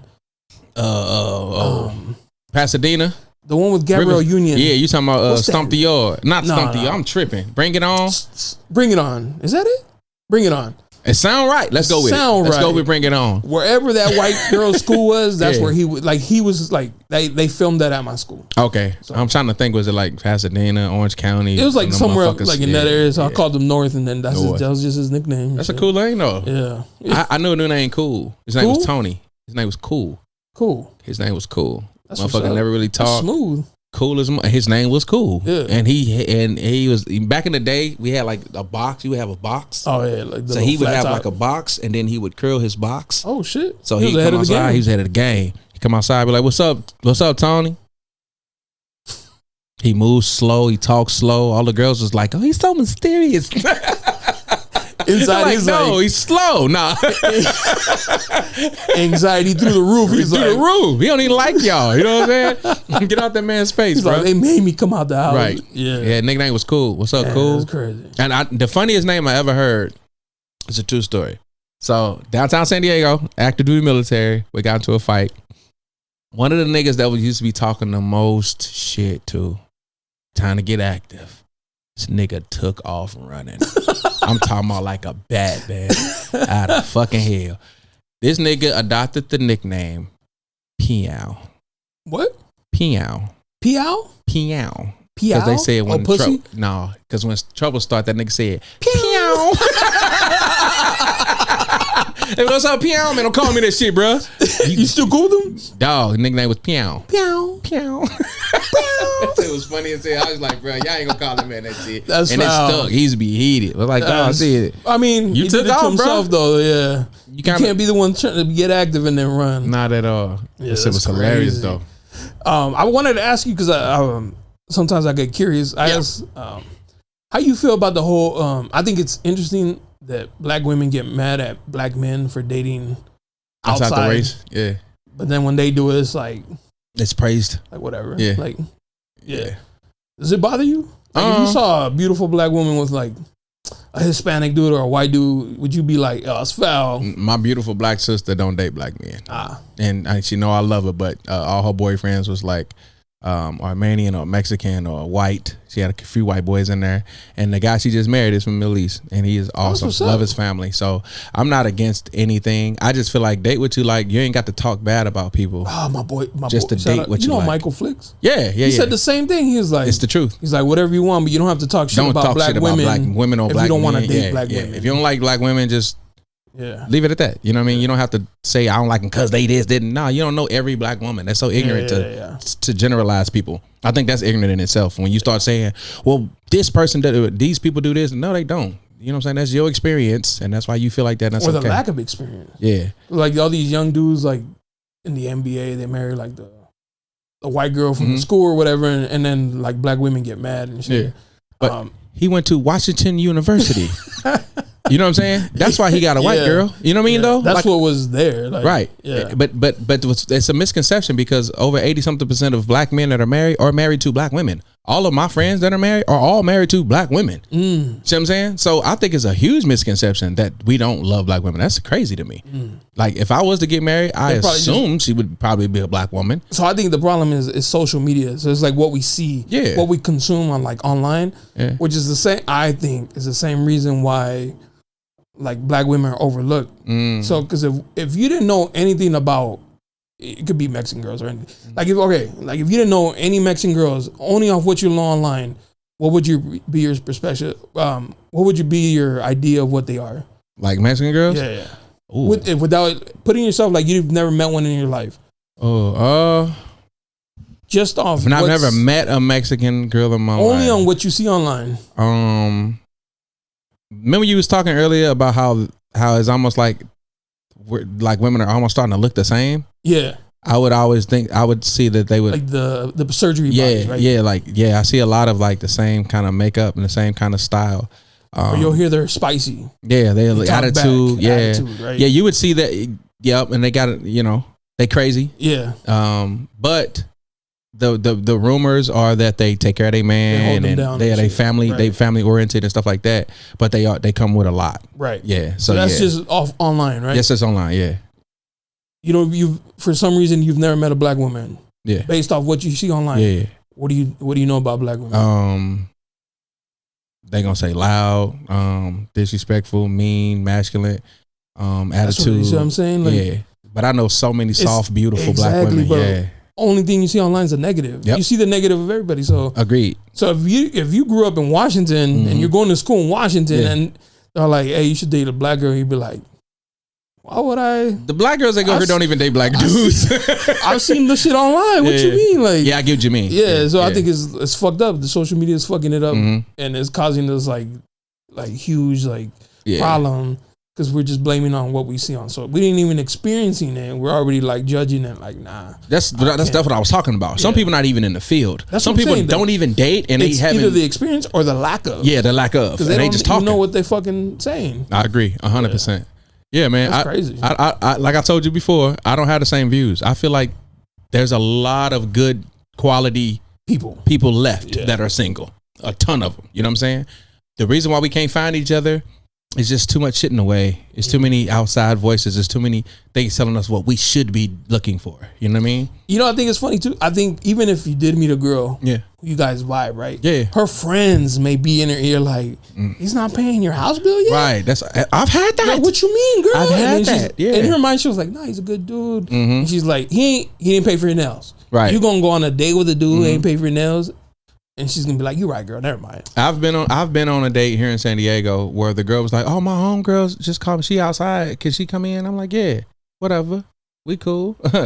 And her homegirl come in, order something, and now I'm like, "Damn." Now you got I just know it. I know it just happened. You know what I mean? Do I mind paying? No, but in my mind, I took note of that. See what I'm saying? So you can call me a sucker, a trick, or whatever, a simp.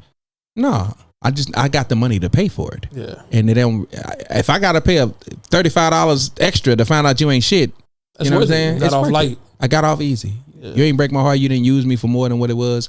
But my point of saying that was like, I didn't mind doing that. They said that's what a real man's supposed to do. It's so much pressure on you to have it together all the way. And my brother who is married will tell you that the journey starts when you're married. It don't start when you finding it. Yeah. When you meet that person, y'all decide y'all want to be a team. When you're alone. Starts right. Now that's when it really starts. Sure. Like now is the days people just want you to have everything in order. So when I get here, I don't have to do nothing. You know what I'm saying? When I get here, I just want to be soft in my soft girl era. I don't want to have to do nothing. I just want you to take me and just take all the weight off me. But you just made me heavier. Yeah. You know what I'm saying? How you gonna make me lighter? When they say bring to the table, I don't need you to bring no money in here. Yeah. Just how are you going to? Don't be a liability to my life.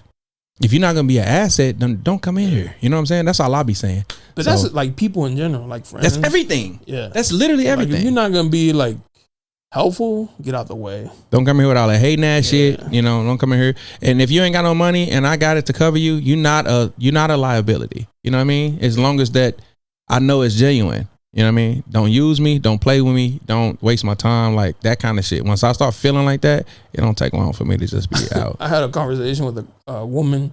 She was saying that she knows what a man's supposed to be, but didn't have a dad. That's deep. How could we know?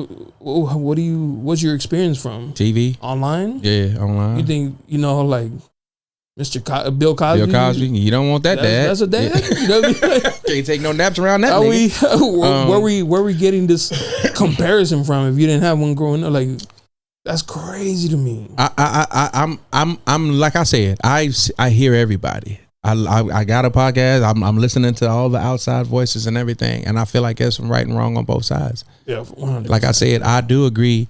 They say, but this is the one thing I kind of struggle with. How do you feel about this? You should not be dating if you don't have your shit together. You should not even be dating. Not even dating. You should not even be looking for love. None of that unless you get your shit together. How do you feel about that statement? I low key agree with it, and only because of this. If you're gonna struggle alone. Yeah. Don't bring somebody into your struggle, because then you're not even. All you're gonna do is fight. I get it. There's not gonna be any enjoyable moments because you're struggling. I agree with that. And you're trying to get out of a hole, but you're digging yourself deeper because you're trying to leave. You're trying to do something, but you can't because you're just putting yourself more in debt or whatever. Right. If you're not working at all, don't date. If you have a job that's not paying the best, right, and she's cool with like simple life activities, yeah, why not? If she's cool with it, yeah. I agree with you 100%. And the crazy part is, like, I never thought I would, because in my mind I'm like, just because you don't have money or have your shit together, you may never get your shit all the way together. No. So is that man supposed to just be alone his entire life? He don't deserve no love because he ain't catch a break yet. Yeah. He don't deserve somebody to tell him it's gonna be okay. Maybe if he had motivation, he would get his shit together faster. You know what I'm saying? Maybe if he found somebody who actually liked him, he wouldn't struggle. If you struggling and I'm struggling, we come together, maybe we not struggling no more. You know I do believe that the woman's gonna help you as in like motivate you. Yeah, you want to do shit for her. You want to be like, I want to buy her nice things or take her on a trip. Yeah, I gotta get my shit together. Yeah, like, you ain't lying. All right, one job here, but if you're making the movement, she's gonna see that and be like, all right, maybe not now, but it's coming if I help him, like a team. Yeah. But if you're struggling, bro, don't do that to her. It's a lot of niggas in jail right now because they knew I can't be loved. That's how they felt. You know what I'm saying? Even if it ain't true. Because I don't think it's true, by the way. No. But if they felt like I don't deserve love unless I can afford it. Yeah. Do you hear that sound? Yeah. I don't deserve to be loved unless I can afford to be loved. I think we all go. I remember before my wife. Yeah. Years ago, this girl, I liked her a lot. And she was in a relationship, and then like we knew each other. She got in a relationship, got out of it, and she was like trying to see what's up. Yeah. And I was like, honestly, girl, I want to. Yeah. I just ain't got it right now. I get it. I'm the same way, bro. She's like, no, you don't. I was like, I can't do it. Like I'm just gonna dig myself in a mean ass hole. I can't. Why we do ourselves like that though? Because I'm the same way. If I ain't got my, like you said, if I can't afford you, I ain't even say like I ain't gonna waste your time. If I can't go and take myself to dinner, like, right? Girl, like I want to, right. But I just like financially, I'm not there. Fortunately, I'm not. I'm in a good place. You know what I mean? I ain't rich. That gold chain's pretty gold. But no, I'm in a good place. Yeah. You know what I mean? Like I got a good job. I'm a military vet, so I get that. That. A lot of motherfuckers don't let these niggas make y'all think they all balling. Some of them niggas is disability, 100% disability, and I ain't hating on the bitch. Signing up for a community college to get that VA. Get that VA loan. Shit, them niggas out here acting like they dope boys. Nigga, you 100% disabled. Sit down. Live for a reason. Yeah. Then nigga mental issues, but no, like I feel like you should be able to afford the life that you want to live with somebody. Yeah. And if you can't do that, then either find somebody who requires less, or get your shit together. Just rock, solo for a little bit. It's just so much pressure though. Yeah. To just be rich. So much pressure to be able to just be able to afford. Let's say you do find a girl who's kind of cool with it. Yeah. But she has friends that are like doing this. And that. And then she's like, oh, look, babe, you feel bad. You're like, damn, I want to give you that. But, I can't right now. She on a yacht with her man. Yeah. And you like, shit, we can get this speedboat. We can go fishing. This public pools open. Right. Saturday. But you might find a woman that prefer fishing over being naked on a yacht. Yeah. You know what I'm saying? You might find that. I can't say it depends where you find it because I found my wife at the club. Okay. It was just one of those like, random. I just found a good one that she was out one day, and I was like, "Oh shit, what's good up?" Women go out all the time. Yeah. I hate when people do that one too. Man, you found her in the club. You don't think good women celebrate? Yeah, that's crazy. You know what I'm saying? They like to have fun too. Yeah, I'm in the same club I found her in. So who am I? You know what I'm saying? All right, what we talking about? Let's do it. If she's dancing, she's there for a good time. Okay. If she just posted up in a section, taking little selfie videos, not looking like she's having a good time. That ain't what you want. That's not what you want. What do you assume about a woman when you see that? When I see them just sitting there, the pretty girl just taking selfies, not move. They fishing. Okay. If she's out with her homegirls in the middle of the dance floor, like having the time of her life, sweating, makeup, that's running, the one for hair you. sticking. That's the one for you right there. She's there to have a good time. She ain't on no bullshit. She ain't on that shit. She ain't on the like what guys because she's sweating. She know, after they get sweaty, they ain't, it's the real come out. Yeah, I like real ass women, bro. You know what I'm saying? Yeah. Like you can be. I ain't even against the plastic shit. The surgeries? I'm not against it. If you like it, I love it. As long as you ain't putting your health in risk or nothing like that. Like if you got fake titties, fake ass, all that shit, baby, it's fine. As long as your personality ain't shit. You know what I'm saying? Because there's some natural pretty women that still got shit personalities. They just mean. Yeah. Why you so mean? Why you so judgmental and mad about everything? Anybody got time for that shit? I don't go out of my way to be nice to women. Because I feel like women assume that being nice, you want something from them. Yeah. So I won't even acknowledge them. I'm this dude. I'll walk right by them, head straight. She can have the fattest ass in the world. I'm not turning around like this. I'm not gonna I'm not gonna like die because I check out some cheeks. Yeah. You know what I mean? It was like, nah. You get enough attention, I'm not gonna be one. I'm just like that. And they say that's arrogance or that's didn't. Nah, if anything, I'm respecting you. I know you tired, baby. Yeah. You done got told hi, how you doing, baby, 50 times. You know what I'm saying? I'm finna let you off the hook. How many times you heard, are you single? Yeah. I'm gonna let you off the hook. Yeah. I'm walking right. Like you said, I'll hold the door. You're welcome. I'm in the car. You know what I'm saying? I just feel like after you had enough sex, I ain't like I've been deprived of sex my whole life. You know what I'm saying? Like, I've had enough. If you get excited seeing some titties, I've had enough you haven't for seen everybody. enough titties. You ain't had enough titties. If a sexy woman make you lose your damn mind, you ain't never probably been with one. You know what I'm saying? Yeah. I was fortunate enough to have experiences with some very attractive women. Allegedly very, very attractive women. And I think what that does to you is it kind of be like, yeah. You know what I mean? Yeah. At this point, it's like, what else you got? Yeah. You know what I'm saying? Yeah. I'm gonna tell you what I realized is this year, 2024. I know what I want now. I know what I want. I want someone who is pleasant to be around. Yes. Does that make any sense? Nah, 100%. Just when I'm around you, shit just better. Yeah. Even if it's a bad day, nine's a alright day. You know what I mean? Like if you pleasant to just be around, that shit a big ass deal. Ain't that all we want? Come home and not be stressed out. Like we had a shitty day, we come home and be like, at least I'm home. Right. Yeah. And if you pile shit on top of the shit, why are you here? I've never once, and I've been with my girl almost 10 years, lived with her almost 7. Never once sat in my car and not wanting to go inside my house. See what I'm saying? Not once. That's beautiful. I can't for you as a man to say I can't wait to get home. Yeah. That if I can find that, I'm out the game completely. Completely. You know how dudes be like, oh man. Yeah, I gotta deal with the wife. And it's I'm so glad I'm talking to you right now because I got married homeboys. Oh, okay. And you know what their advice is? Don't do it.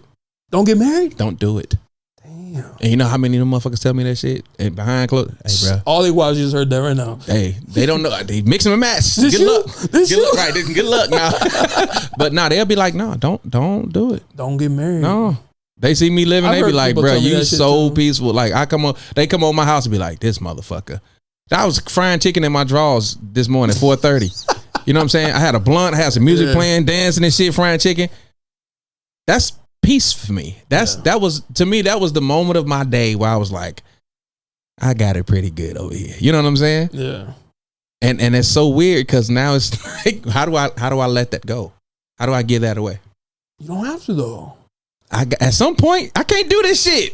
I can't. No, like you can do it with somebody someone else. Oh, see? Yeah. Maybe I struggle with the fact that I don't think that peace and loneliness can be. Man. I think peace equals loneliness, I guess. Nah. You can have peace and happiness at the same time. Yeah. I guess that's a foreign thought for me. I could right now tell her my wife, babe, on Saturday I'm gonna go out with the boys. Yeah. Like, all right. Bet that. Let me know what time you want me to scoop you up. I feel like. Yeah, I mean, like, oh, babe, we going to Vegas. It's not like, babe, can I? Cool with that. I'm be like, I'm gonna go with the fellas. I respect you enough to let you know. She'd be like, all right, cool, have fun. What do you think that is? Trust. 100%. Big. That's the big one. 100%. That's a big one, brother. Maybe I don't trust nobody. What you see online would make you doubt. That'll make you not trust nobody. Yeah. And I hate when people, because you know how like they say misery loves company. Yeah. When people are like, what? You let her go out.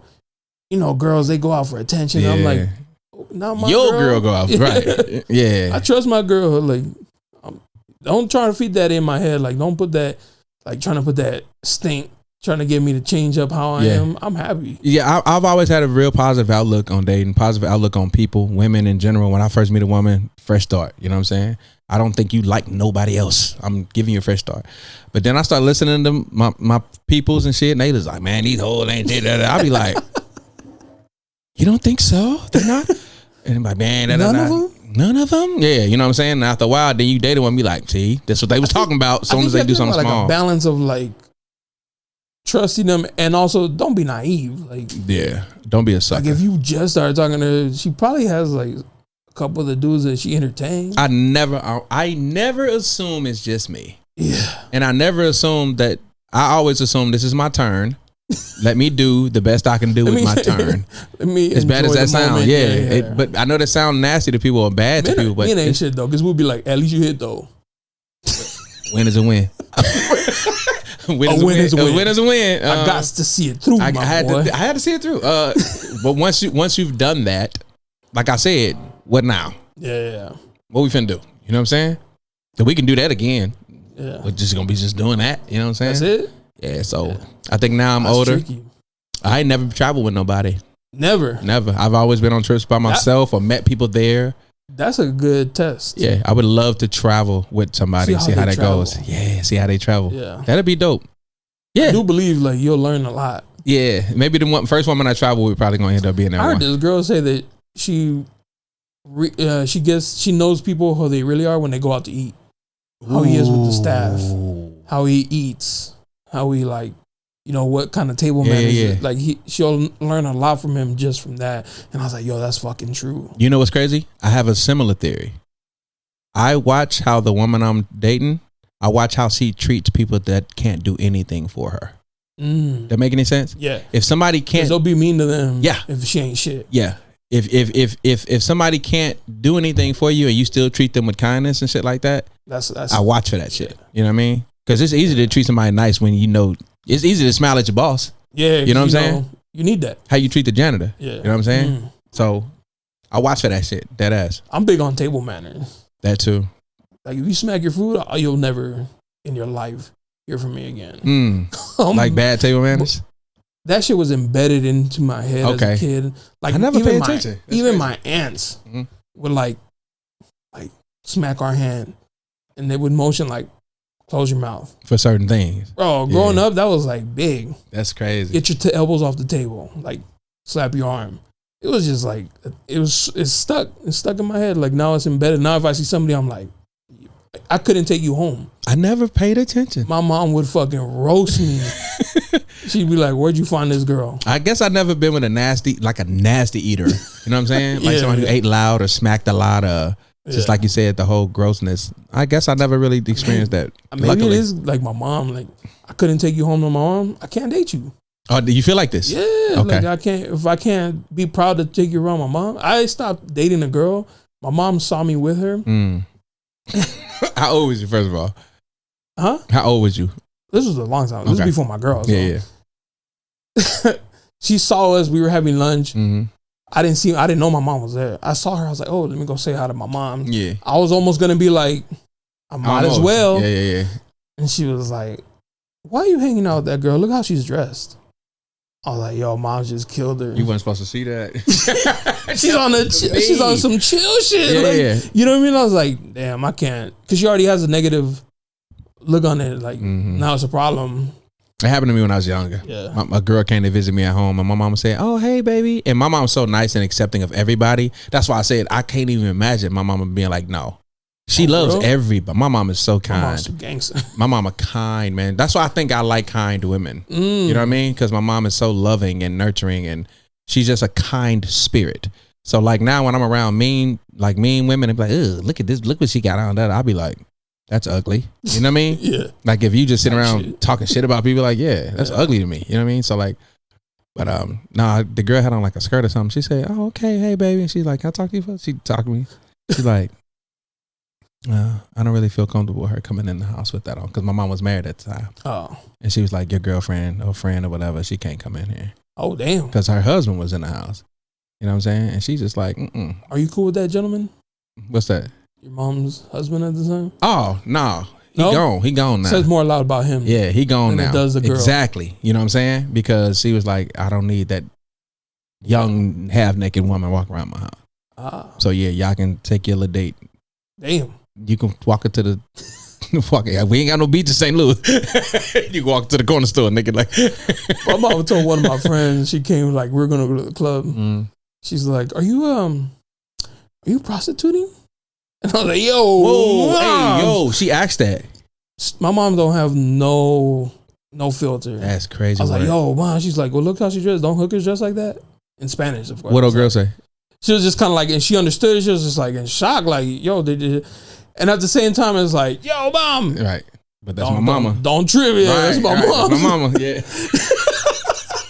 Mom, no, but. I was like, Mom, chill out. Don't say nothing. Right. Don't disrespect my mom. Yeah, don't get wild with it. Yeah, but that was, my mom don't have no fit. So when she told me that, I was just like, sorry. What would you do like if your wife, I don't know if your wife has a dad or if Yaku?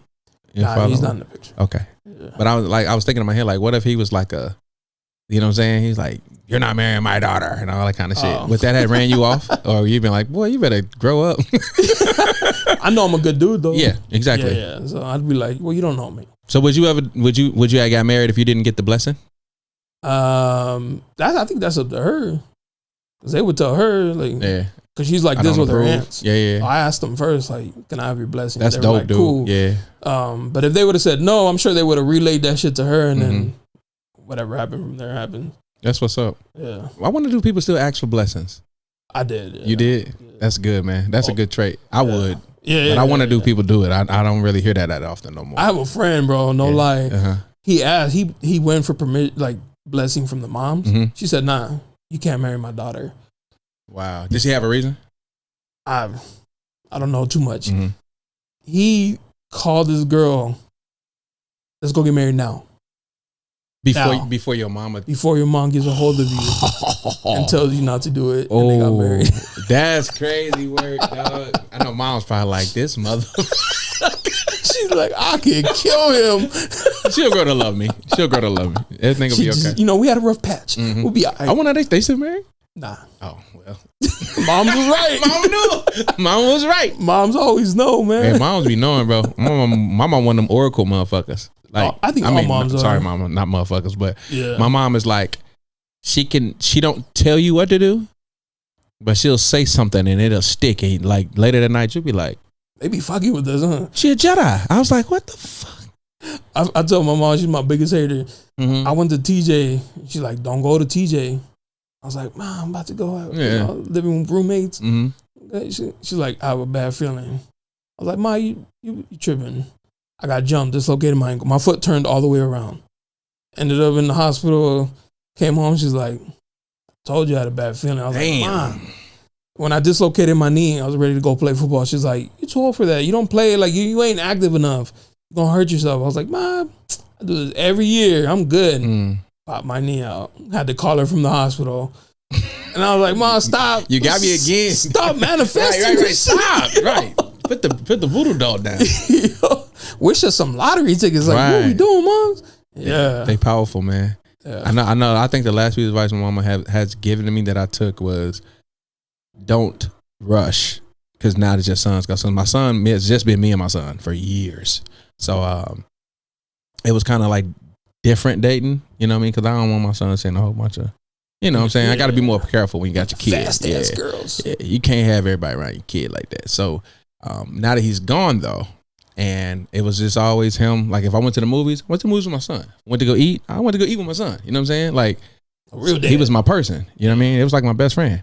So when he left, she was like, don't try to fill that seat. Don't take your time.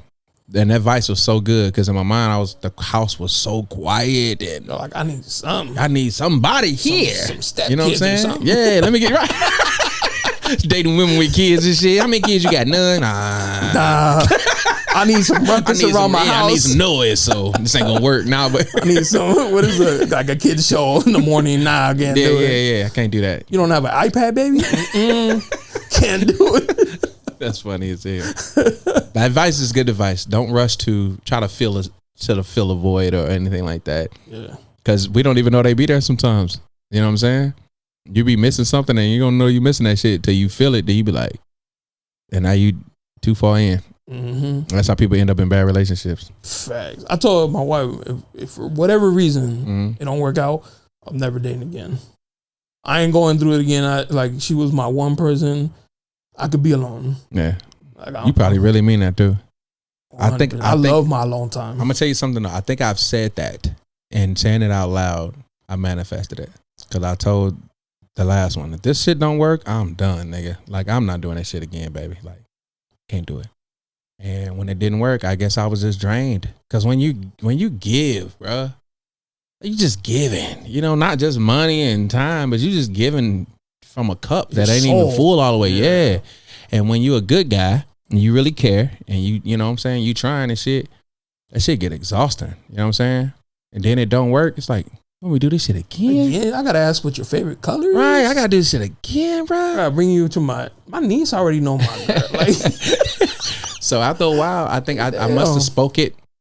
And when I was ready to get back out there, it wasn't working. And maybe it's because I did it to myself. You know what I'm saying? So I tell people, don't speak certain shit. There's a book called The Secret. And it talks about the power of words, power of manifestation, power of thinking thoughts. Negative thoughts can lead to negative life. You know what I'm saying? Stuff like that. I don't wish nothing bad on myself no more. Because I done seen this shit play off. I think similarly, but not to that. I think I don't believe in saying things that can come true.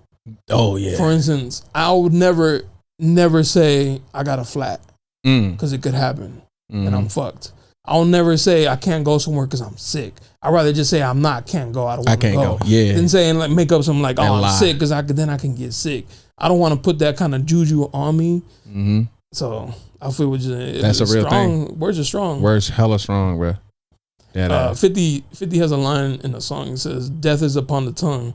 Talk about death and death will come." And I was like, yo, that's deep. That's crazy. Cause I was having dreams. This was a few years ago before COVID. I was having dreams. I was like, nigga, am I finna die? And I just kept thinking it. And I was like, let me stop thinking about it because those dreams start getting vivid. And I remember saying it out loud to somebody. I was like, bro, I know this is going to sound crazy, but I think I'm about to die. And I told somebody this out loud. He said, don't ever say that shit again.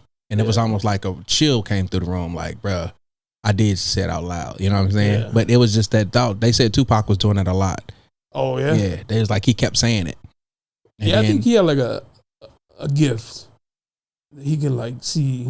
Very possible. Where his life was heading. Very possible. That's the whole Machiavelli. Yeah. You know what I mean? If you know the story of Machiavelli, and anyway, we went way off. But that's like speaking that shit, man. I see Death Around the Corner and shit like that. Remember he made that song? Yeah. Yeah. It came true. Mm-hmm. Even Biggie's. Mm-hmm. Biggie did the same thing. Yep. I mean, one of my favorite songs. This is gonna sound weird as fuck.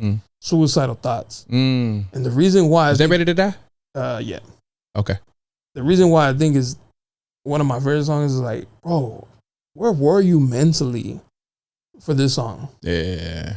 How did you even think of this shit? Like, there was a time when I didn't think hip hop artists were artists. I was like, y'all just rap. Y'all just saying stuff. Y'all just saying, putting words and rhyme together. Yeah. And then you start hearing like the storytelling. You're like, wow, how? Like DMX, he was my first favorite rapper. Yeah.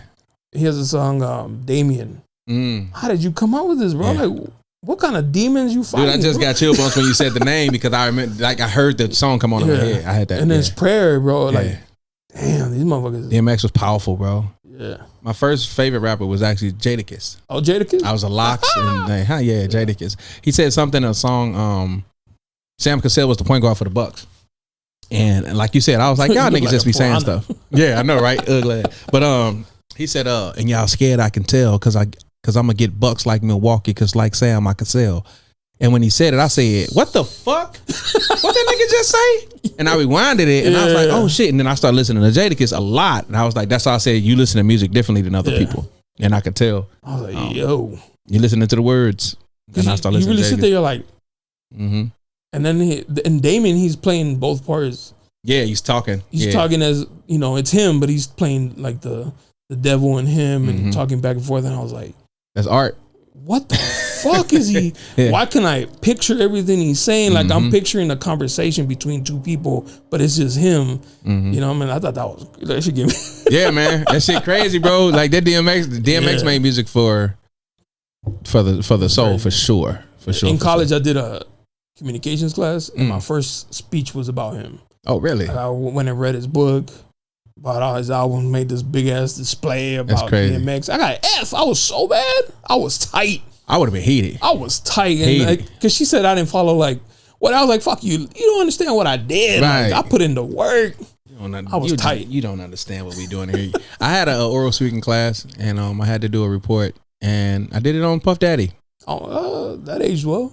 Yeah, that aged real well. Take that. Yeah, I was talking about how he was a mogul and Sean John brand, and I had his own liquor, and I had all this stuff that he had did and all his accomplishments. And little did I know. I always knew there was something wrong about him because he's always in everybody's song.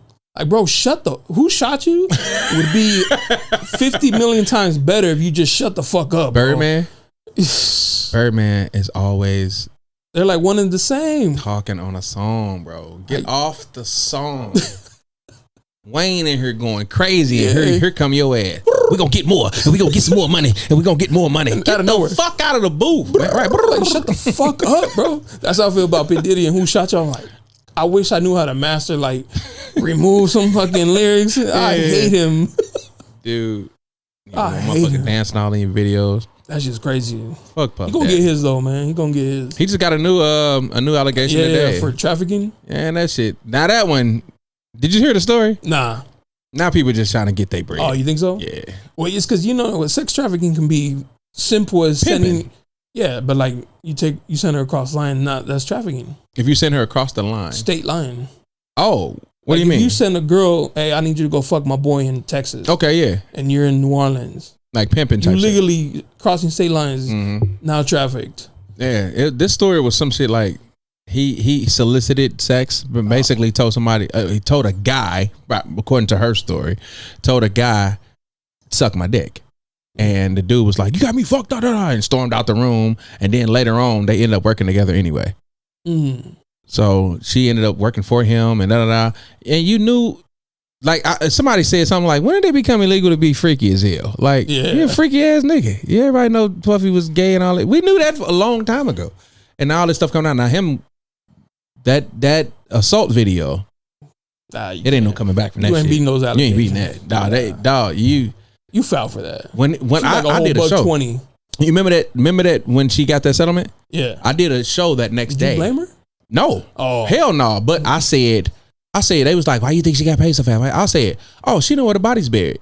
Yeah. And that's all I said. And I ain't have to say nothing else. They knew exactly what I was talking about. She know everything. That's why she got paid within 24 hours. She got everything she asked for. Well, no question. Because it was like the whole thing, like, oh, she's just trying to get a fast buck. If you innocent, you don't pay. Hell no. You'll fight that. Not that fast anyway. Yeah, you might spend that money on lawyers before you admit to whatever they're accusing you of. Yeah. He didn't want what she was accusing him of to come out. Yeah. See what I'm saying? Even if it was false, you know what I'm saying? Some shit you can't come back from. But turns out everything she was probably gonna say. I trust my instincts. I knew I didn't like him. Yeah, I ain't like that motherfucker. Jump. I did a whole report on this motherfucker because they was like, you got to do a report on somebody. You looked up to influential or something. Diddy. I was like, what? The billionaire? He got this. He got this. He got this. He got kids that's being successful. I was like, you were bigging him up. I was bigging him up, bruh. The whole time he was out here wilding. Made you look silly. Yeah, but that was like fucking 15 years ago or something. Yeah. That's back when Sean John was something. Yeah. Remember Sean John? Yeah. Did y'all wear that out here? Yeah. I was rocking G-Unit. Oh yeah. We didn't do too much of that. We didn't do Vans. When you said Vans earlier, I was like, that's a California shoe. It's definitely a California shoe. That's like a Chuck Taylor. We did Air Force Ones. Yeah. In St. Louis. Yeah. So, yep. I hate that shoe. The Air Force One? Yeah. I see you got a dope boy right there. Yeah. That white one? Yeah. What y'all call that? Cortez? The Cortez? We call them dope boys. Dope boys? Dope boy. For real? Yeah. Is that what dope boys would rock out there? In St. Louis, we call them dope boys. Yeah. That's the dope boy. I hear that's a cholo shoe. That cholo shoe? Very much so. Yeah. I know that now that I'm here. You know what I'm saying? But we ain't have a lot of, we ain't have a big Mexican population in St. Louis. We got a lot of foreigners, from everywhere. So we got Mexicans, of course, but Texas, like Dallas, and but even they're different everywhere, though. Yeah. You're not gonna find the same cholo in Texas that you will. Hell no. I told somebody they're that. more like vaquero. And, they very boots. much. How can I say this? You can definitely tell the difference. Yeah, 100%. You know what I'm saying? It's just different, just like the white people. It's just like, bro, it's I different. say that all the It's time. it's so many different white. Like Because here, you know it's a military town. yes, very much. You can tell which white dudes were from here and which ones came from like the Middle East, Texas, Middle East, like Midwest or from the East Coast. Just by looking at them, you're like, yeah, you're not from here. Yeah, 100%. Immediately. People usually know I'm not from here. Yeah, the language. I don't know if it's a her or I don't know if it's that, but yeah. Yo, get over Nelly, dude.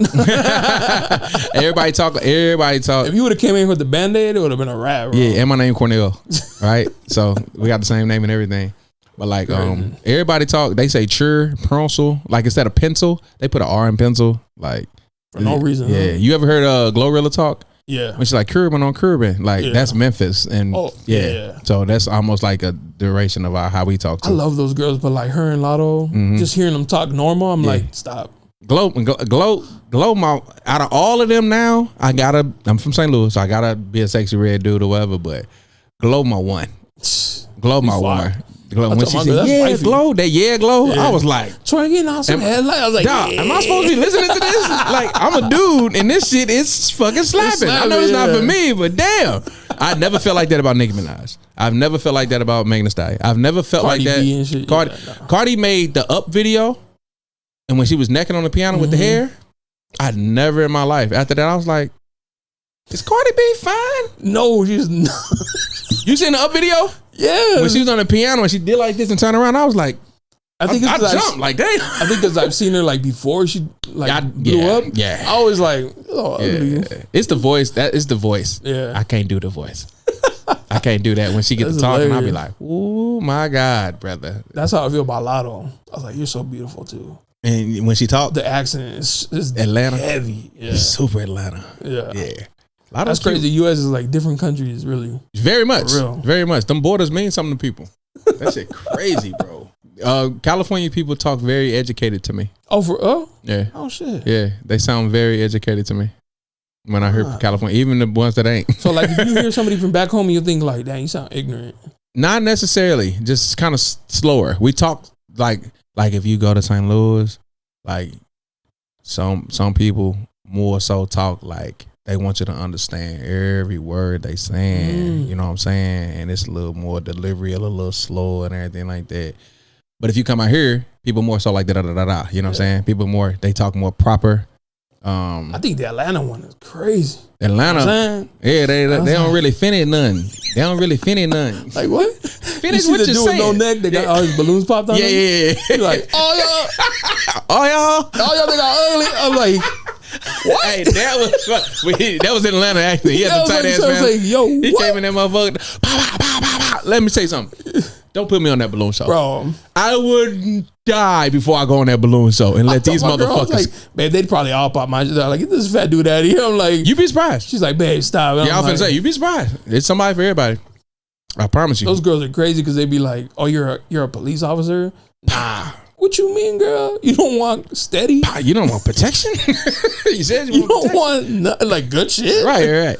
One girl popped the balloon on a lawyer. She's like, nah, you're not standing on P or something. I was like, you a snitch. Pow. You weird. What are you talking about? Yeah. I be seeing people get dismissed for the smaller. You know what that do to your self-esteem?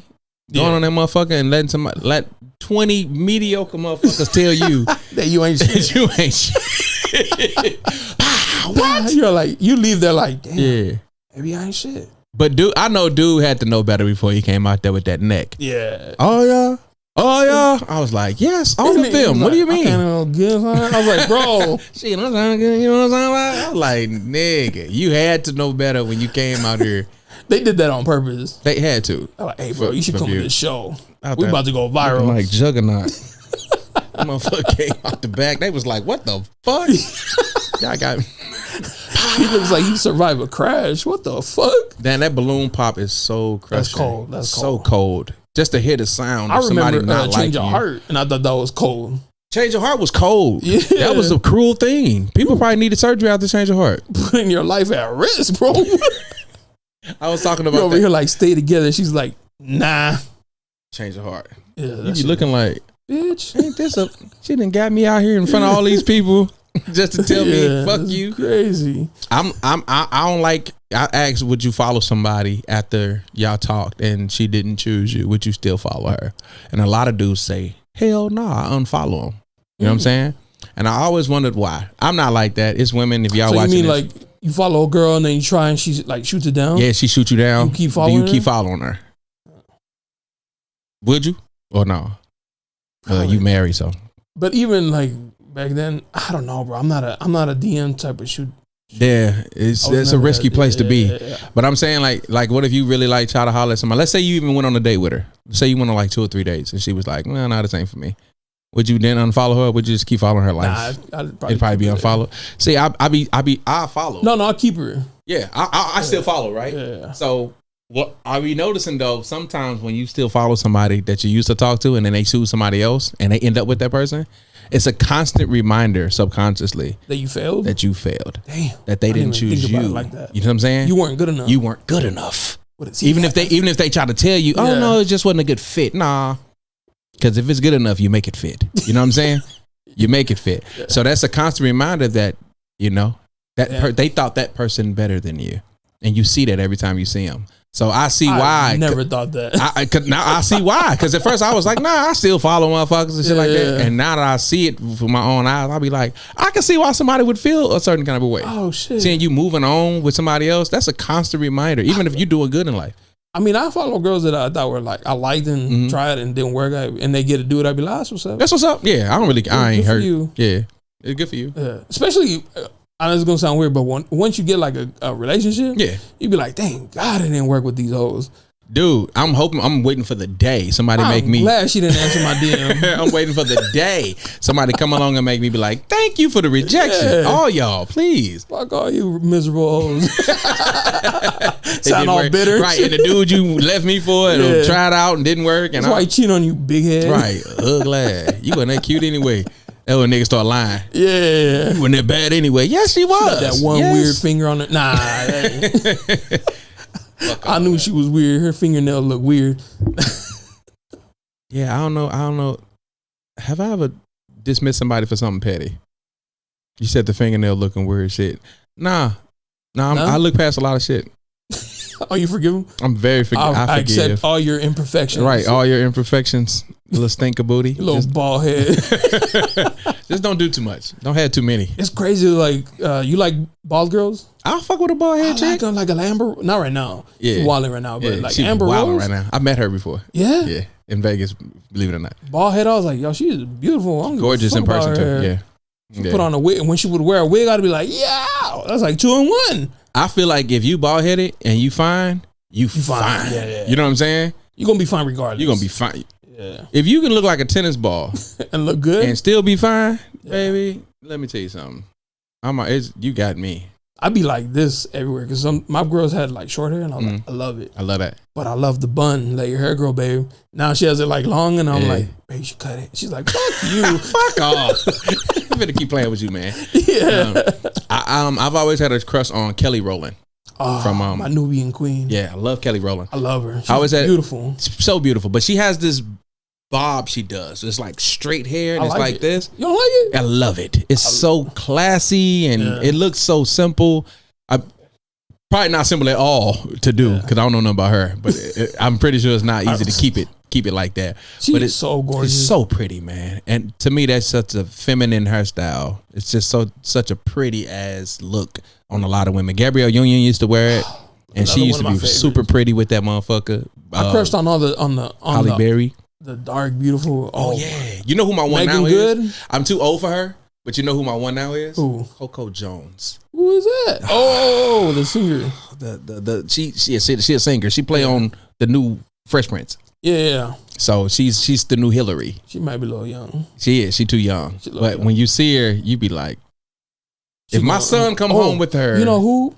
I don't know if you remember this movie, The Wood. I remember The Wood. The sister? Yes.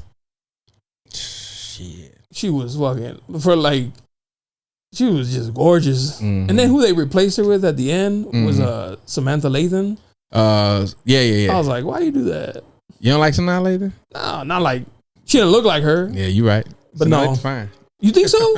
Nah. I always thought she had like a little button nose, look cute. Sanaa Lathan look like a fine deer, huh? Like, you know what I'm saying? She got that little cute little button nose, like a little fawn. You know what I'm saying? Yeah, little button nose. I love Sanaa Lathan. I liked her in Love and Basketball. Yeah, really. I like the tomboyish. I think that's probably my cute thing. I love a feminine heels, but still wear like sweats. If you can put on some regular shit and just come outside, baby, that's my jam. You know what I'm saying? We really do like simple shit. I don't think people get it. It could all be so simple. I told my girl, babe, put some like biker shorts and an oversized tee. Fire. She's like, no, it's too simple. I'm like, damn, that's what I like. That's what I like. I want to feel like I'm chilling with like my friend, you know, like that I love, you know. So I don't know, it's kind of. I think something like I heard a woman say something like, make sure you know how to handle a bad bitch and all this other kind of shit. Like, you know, I'm fine and you're going to have some problems, partner. You know what I'm saying? How they dress and shit? Yeah. And you got to be secure enough to handle that. And you got to be mature enough to handle that and all that. You could be all that shit and just not want it. Yeah. You could be secure in your manhood and you could trust her and everything. But you might just not want it. You know what I'm saying? Like, you have to show your nipples? Yeah. Like, those can't just be for me? Yeah. Like, you can't put a pasty on? I just want to be comfortable. Everybody got to know they pierced. Yeah. You know, it's just like, damn. Right. Everybody got to know.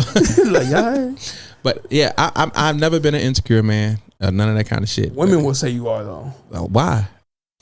You know what I'm saying? That's how they justify it. Yeah. I'm like, I'm not even insecure. Little boy. You just might not want that. Yeah. And it's funny because people say you should have you should be allowed to have preferences until you're not their preference. Yeah. Right. You know what I'm saying? Yeah. If a woman will be like, oh, I want a man that got this and that, and you be like, well, that's my preference. That's what I want. You can't tell me I'm wrong for that. Well, you're absolutely right. But if I just want some simple shit, it's a problem. You can tell me I'm wrong. You know what I'm saying? Man, that's crazy work. She's like, he has to be 6'8". Right. Y'all like, oh man, I just want to show her. Oh, you controlling. That's crazy. I ain't even think about that. This is a good talk, bro. I'm thinking about things now. You got the wheels spinning. Cause I'm like, damn, do I got trust issues? I never really been one to say that. I don't think I got trust issues, but maybe I do. Maybe it's a different type of trust issue though. Maybe I might trust the things you say. I might not trust you with me. That makes sense? No, yeah, 100%. Maybe I don't feel safe with you. I'll tell you what, the whole time I was with my girl, I've never once looked through her phone. I've never even been curious. I wouldn't either. You can sit next to me. Yeah. Bing, bing, bing. Yeah. Like, babe, your phone's ringing. Yeah. I pick it up and give it to you. Yeah, I'm like that. Never once. I could never. I wouldn't want to. Listen, what am I going to do? There's a saying in Spanish, if you go looking, you're going to find something. Yeah. And if you look hard enough, you could find something that might not even have nothing to do with them. Yeah. Something they did wrong, but you might find some shit in there that you wasn't supposed to see. Out of context. That's big. And now you like, for instance, I'm a photographer. Okay. So sometimes I take pictures of women. Mm-hmm. And for me to post them online, they're in my phone. I'm going to go from phone to Instagram or whatever. If nobody knew that and they go through my phone, why you got pictures of bitches in your type shit, content. You don't even know, like, they paid me for those. Like, I'm just trying to repost them. Like, but it's context. If you don't know, then you're just going to, like, assume the worst. Yeah.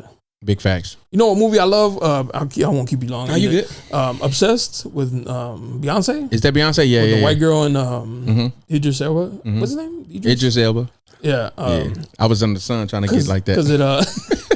Because it defends us. He didn't do shit. He didn't do nothing. He was trying. You know, but trying not to do nothing. But like in the view of outside looking in, he's guilty as fuck. Yeah. But he didn't do nothing. Like, you can't always assume. And she's like, Now you're looking crazy. Yeah. It's one Tyler Perry movie that I think should be discussed more. And I heard it was a 2 coming out. And I don't know how. Have you ever heard of a movie called Acrimony? No. Okay. Do me a favor. Acrimony. Yes. Do me a favor. If you're having a movie night with your wife or whatever the fuck, and y'all chilling and y'all just need something to throw on, do me a favor and watch Acrimony. I hate his movies too. But this one is a little different. Is it? Because it sparks a conversation. So basically the premise of the movie is this woman was doing well. She comes from a family you talking about earlier with the girls in her ear. Her sisters was telling him, girl, he ain't shit, da da da. She was with a man. She loved him. He was very smart. He was working on this project. He was putting all the money and resources into this project. He had all the faith in the world that it would work. He finally took a prototype and got offered like $500,000 for the prototype. He was like, fuck no. my shit is worth more than this. His wife snapped and was like, bitch, you've been taking all our money. And it's Taraji P. Henson. Yeah, I've seen it. You have seen it? Yeah. Okay. Where they split up and then he comes up. And he come up. Yeah. Right. So it sparked the conversation like, was she wrong or was he wrong? And that shit sparked. It's because everybody's like, how long are you supposed to wait? Am I supposed to hold you down for before, like, because he'll be like, she didn't trust the process. Right. But was she he stuck around, this would be hers too. Was he wrong? For making her, for not, man. It goes back to the whole, like, if you're going to struggle, don't bring somebody with you. I feel like, for instance, like you do podcasts, you do the radio, but you have your job. You can do both, right? So you can do something that, like if you quit your job just to DJ, you struggle. But if you don't have to, you can do that and work. Yeah. Why, like, you know what I mean? He could have done that too. I get it. He could have been like, all right, like from 5 to 9, I'm gonna work on my project. I'll do this. Yeah. But from 9 to 5, I'll get a job. I agree. Yeah. Yeah. Yep.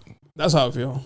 I guess he felt like you ever hear people say that you can't be successful in something unless you throw everything in it? Like some people say, if you quit, like say right now you said, this is what I'm gonna do. I'm not gonna be anything but this. You would literally have to put every creative bone in your body into just this, and it would probably be, you know what I'm saying, a completely different brand of something because you have no other choice. If your back was against the wall, you would be pushing for sponsorship and all. You know what I'm saying? Yeah. So some people do that shit to themselves on purpose. They sabotage their life to make it better. I've seen it happen. But then sometimes it doesn't. And when they fail, it's a gamble. It's a gamble, and he lost his wife because of that gamble. You know what I'm saying? But when you got kids and shit, you can't gamble like that. That's what I think. That movie's crazy though. I don't feel like you should, like, when you have responsibilities, I don't think it's cool to put yourself or your partner in that. I could never put all my responsibility on her. I agree. Like, hold me down, babe. I can't. Like, I wasn't raised like that. I can't do that to be like, I'm going to try to figure it out. I need you to hold it down. You know what I mean? Because then she's like, well, fuck. Nah, I got to hold everything while you, for something that we don't even know. Right. It's risky. It's very. If you're very young, risky. handle that shit. Fuck it. And even with that being said, I can honestly, as bad as it sounds, I can see how a woman could lose respect for a man. Yeah, 100. You know what I'm saying? And after a while, you just be like, I love this motherfucker, but like, I've seen it in my own life, seeing the women that's close to me have husbands that kind of, you know what I'm saying? They had to kind of hold up and shit, and I can see it to shift, the change in the respect that they have for that motherfucker. And I'm like, shit. I have a homegirl. She had a dude. Emotionally, he was there. Dope ass dad. Just didn't have that drive to get like a better job, for them to move out, whatever. She was like, I held on for as long as I could. She went and now she's dating some dude who financially is cool, but emotionally he's kind of like whatever. And I was like, damn if you won't, because like, gotta find balance. Out of the both of them, maybe you can make one. Should have just cheated. I was like, but then you got to be like, what's more important to me? The emotional, being there for me, like being like my partner, or being able to pay for dinner here and there. In a perfect world, you can have both. Yeah. But again, like you said, it's a sacrifice. Yeah. Some things you got to sacrifice. If you want a woman, if you can find a woman that's absolutely gorgeous and she's still kind as hell and she's sweet and she's understanding, sit your ass down somewhere. You know what I'm saying? Because that's your boys you done for a little right bit. Now when you get these bad motherfuckers that's sexy and fine and all that shit, you expect her to just be the kindest person. You might not get that. You know what I mean? But that's what you want. They come from a life of a little bit of like, they're pretty privileged. They're pretty privileged. Where they get away with shit, they get whatever they want. Yeah, the spoiled. You know, I'm spoiled, and they proud of being spoiled. I'm spoiled. I give whatever I want. They start doing that shit. I'd be like, as a man for you. I see a lot because I follow like different types of for the podcast. Yeah, girls would be like, I'm spoiled. If you're not gonna spoil me, don't DM me. Yeah, don't flirt with me in the DMs. Flirt with me in Snap and Cash App. I'm like, yep. Oh my god. And it's one of those things. Like I said, I don't really talk about it a lot because that just ain't my type. So I don't really dwell on it because once you do that, I'm just like, oh yeah. But imagine getting mad about it. Yeah. These hoes just don't give them the money. Don't trick. Yeah, don't trick. You got an option, nigga. Like it's as simple as that. Again, I go back to this every time. Find somebody that like you. Worried about the people that like you. It's gonna be 1,000 people that think you ugly. It's gonna be 1,000 people that think we you all broke. To somebody. You broke to somebody. Yeah. You can have $1 million right now. You broke to somebody. You know what I'm saying? Somebody. You don't have enough money for somebody. Yeah. So that's why I was saying earlier about that whole don't date until you get your shit together. What is together? Because you may not have it together. See, y'all both struggle together. Right. Sweet. What is together? Y'all You build. know what I I think that build like. I think struggle. Mm-hmm. You guys struggle together, but come out of it on top. Mm-hmm. That's just a bond. That's a bond. Can't be broken sometimes. Yeah. That's that trauma bond. But I agree with a lot of black women be like, but why do we have to do that? Like we shouldn't have to, lower our standards, you know what I mean, to find love. And they not wrong. You know what I mean? Again, I agree with everything. Everybody has a point. You shouldn't have to struggle with somebody just to be with somebody. But you can't knock somebody who did it. Yeah. If that's what she chose to do. You know what I'm saying? And then you come up with him, then he still cheating on you. Yeah. It happens sometimes. You know what I'm saying? Every man don't cheat. I hate that one too. Every man. No, they don't. He stopped liking you. Like, it sucks. It sucks to hear.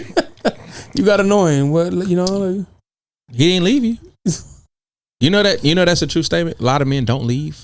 They stay. Yeah. Niggas don't. Men are more likely to stick it through, even if they're unhappy. Even if they're unhappy. I'm one of them. Like for real? Once you got me, you got me. You know what I'm saying? Like it's hard for me to go. So that's why I say it. That's why I don't just. That's why I'm saying, because I can't just be with somebody. That I think I go all in.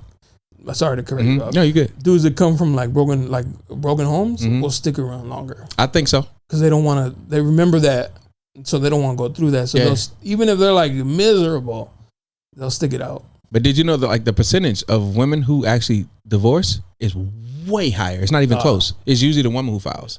It's Are not you gonna the throw man. out the trash? I'm out. I might. I got options. You know what I'm saying? Women have more options. You know what I'm saying? I guess it's kind of flawed, because you'll hear a woman say, "Ain't nobody out here. It ain't no options. It ain't no men. You know, it's a lack of good men." And then you'll also hear them say, like, "I can have anybody I want. Any trick. I can have anybody I want." I'm like, why you ain't got them? I know this girl. She came on the pod. She was like divorced. Her man left her. Yeah. She went and got body. Got her Count some body. bodies. Whatever. Yeah. She out here living life. Yeah. And she's like, ha ha. And I think to myself, like, he's probably like, oof, glad I left. Because that's who she is. If a man leave you, yeah. If a man leave you, I'm gonna say this. I don't know if anybody, if you ever with a man and a man says, "You know what? I can't do this no more." That nigga hates you. He don't care what, because he has thought about leaving for probably a while, or years. He probably said, "I'm gonna stick it out," and he probably was gonna stick it out until he just couldn't no more. I just feel bad. If a man ever leave, I feel like that nigga just came to the point to where he just couldn't stand your ass. And he don't care what you do. Because the dude just don't be like, you know what, this has ran its course. I'm not really happy in this. I feel like there's more for me out here. Like, dudes don't usually do that. Nah. You know what I'm saying? That nigga hates you. You said something, did something, called him a bitch in front of his mama. You did something to make him feel a way to where he just said, you know what? Fuck this. I will sleep with my hand. If you pick a hand over some coochie, he hates you. You know what I'm saying? For real. Every fiber of your body. I'm telling you. That's crazy. But I was thinking, like, he's probably like, damn, I dodged the bullet. Yeah. I got out of there. Yeah. Because, I agree with that sentiment. If you catch bodies after we done, you wanted to do that anyway. Yeah, for sure. I didn't make you a hoe. I was just preventing you from being one. You know what I'm saying? I was just housing you for a little bit. I was housing taming that monster. Didn't even know. Yeah, I was just keeping it in one place. It was a beast living under my roof this whole time. I'm like that too, because if you ever break up with somebody, like even like when people go out and live life, right? Say you break up and you start traveling the world. In my mind, I'm like, you always wanted to do that. Yeah. And you allowed that relationship to keep you in one city and all that. You know what I'm saying? People start doing stuff they really wanted to do when they broke up. I feel like you was with the wrong person. Facts. Because like you were saying, you should be able to do all that shit together. Yeah. Me dancing and cooking chicken. You know what I'm saying? I should be able to do that with somebody. Goes back again. Find somebody who like you. Not somebody who hates you. That's the theme. Yeah. Be with people who like you, man. That's great. I ain't gonna keep you too long. I appreciate you, bro. Man, always. I really had a cool conversation with you. I hope untuck. Yeah, it's cool. Old dudes talking this shit. Yeah, man. I appreciate you coming through. Let them know your socials, man, so they can follow. Oh you, yeah, man. Make sure y'all follow me on Instagram, DJ Ball Randall. I don't know what else I'm on. Shit, I got some YouTube channel stuff going on. We got Dream Radio, man. Make sure you follow Dream Radio. All that stuff is on my link tray. It's an app, man. It's a free app. Dream Radio is a free app. You can download it anytime. It's commercial free music. It's censor free music. You can get great playlists off of there. A lot of times we get our own playlists. I listen to the same. I still listen to Big and all that kind of stuff. But we got top 40, so all the new stuff that's in rotation, you'll hear it there first. Dream Radio is a great station. I ain't gonna lie, and it's free. Yeah, you just hit a button. You can put and you it in your car. Podcast stuff too. Yep, we do podcast stuff. So yeah, and then Ballroom will be back. I shoot Fridays, so I'll be shooting this next Friday coming up. So is it guest based or is it? It's guest based. Yeah, like a squad, like a group of hosts. A little squad. Yeah, me and my brother. Basically, brother. Yeah, my brother. Me and my brother. He it's me, him. Shout out to Ashley. The one he got in an argument with the old girl. About what? About the lower standards and shit like that. No, that was Fabo. Oh, okay. That was Fabo. Like you sat there, Larry. Yeah, I was quiet as hell. Nah. That was Fabo. Nah, that was Fabo. Shout out to Fabo. Fabo. He used to throw the king parties here. Oh, okay. Yeah. So he was. Shit. So that was another reason. I've heard of those. Shorty wasn't like. She's like like. Have you heard of the one in Escondido? No, I've never been to anything like. I've been to his. I've been to two of his king parties, and they was very classy. Believe it or not. Oh, classy. Yeah. Not the ones I heard. Nah, it wasn't like a whole bunch of gross glory holes. Yeah, it wasn't no glory holes. Gangbang rooms and shit. That's a different type of party for sure. I don't know. That's a swinger party? What is that? Yeah, it's just like it's a house, but it's like a club. The fuck house. Pretty much. That's crazy work. Dudes walk around naked, girls walk around in lingerie. I've never did it. You ever did anything like that? Would you ever say you did it or not? Nah. He said, nah, I ain't never did it. Allegedly. Nah, I've done the two parties. And the wildest thing I ever did, I did some wild shit there. Yeah, okay. Yeah, I got a little. I put on a little freaky. I put a little show on. All right. In the middle of the room, you know what I'm saying? Oh shit. Yeah, I was with my date though. Shit. I was with my date. My date, if you watching this, she remember that shit. Yeah, it got. All eyes on me. All eyes on me. Yeah. I had to eat a meal in front of everybody and shit. It was cute. That's it. I thought you performed. Yeah, I performed. I performed. Stage fright. I performed that right. Oh shit. Yeah, I was eating. Were you under the influence? Yeah, because how the party work, you walk in with your bottle and then you give them your bottle and then they put a number on it and then they give you a wristband with that number. So every time you come to the front, they just serve you from your own bottle. Oh. And we finished the whole bottle. Okay. Just me and her. Would you have done it without the bottle? Eat pussy in the middle of a crowded room? Yeah. Yeah. I probably would have. Right. Yeah, probably. But the bottle helped. Yeah, the bottle helped. Yeah, the bottle. Yeah. You'll do Hennessy? Yes. Yeah. How'd you know? Oh my God. Damn, that's why I gotta be careful with that shit, brother. Shit, you eating public pussy. Oh shit. Damn, my mama, sorry. Mom, your son's a freak. Allegedly, it's all content. Your son's a freak. Nah. I appreciate you, bro. Follow him, ladies single. What y'all doing? He makes good money. Cooks. Kids already out. Yeah. Empty nester, man. No baby mama drama. That's a big one. No baby mama drama. Plus. Nah, I don't do all that. Yeah. No, sir. Appreciate you guys. Until next time. Peace.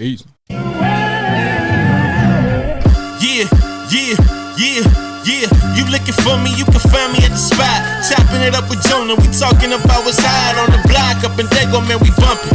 Keeping it confidential, you notice how we coming, we ain't friend. Looking for that real, better tune in and stick by. Put on for the city every time that I dip by. Get into that gritty every time that we sit down. Promise you it's real every time that I get round. Come on. Been in the field playing, we work.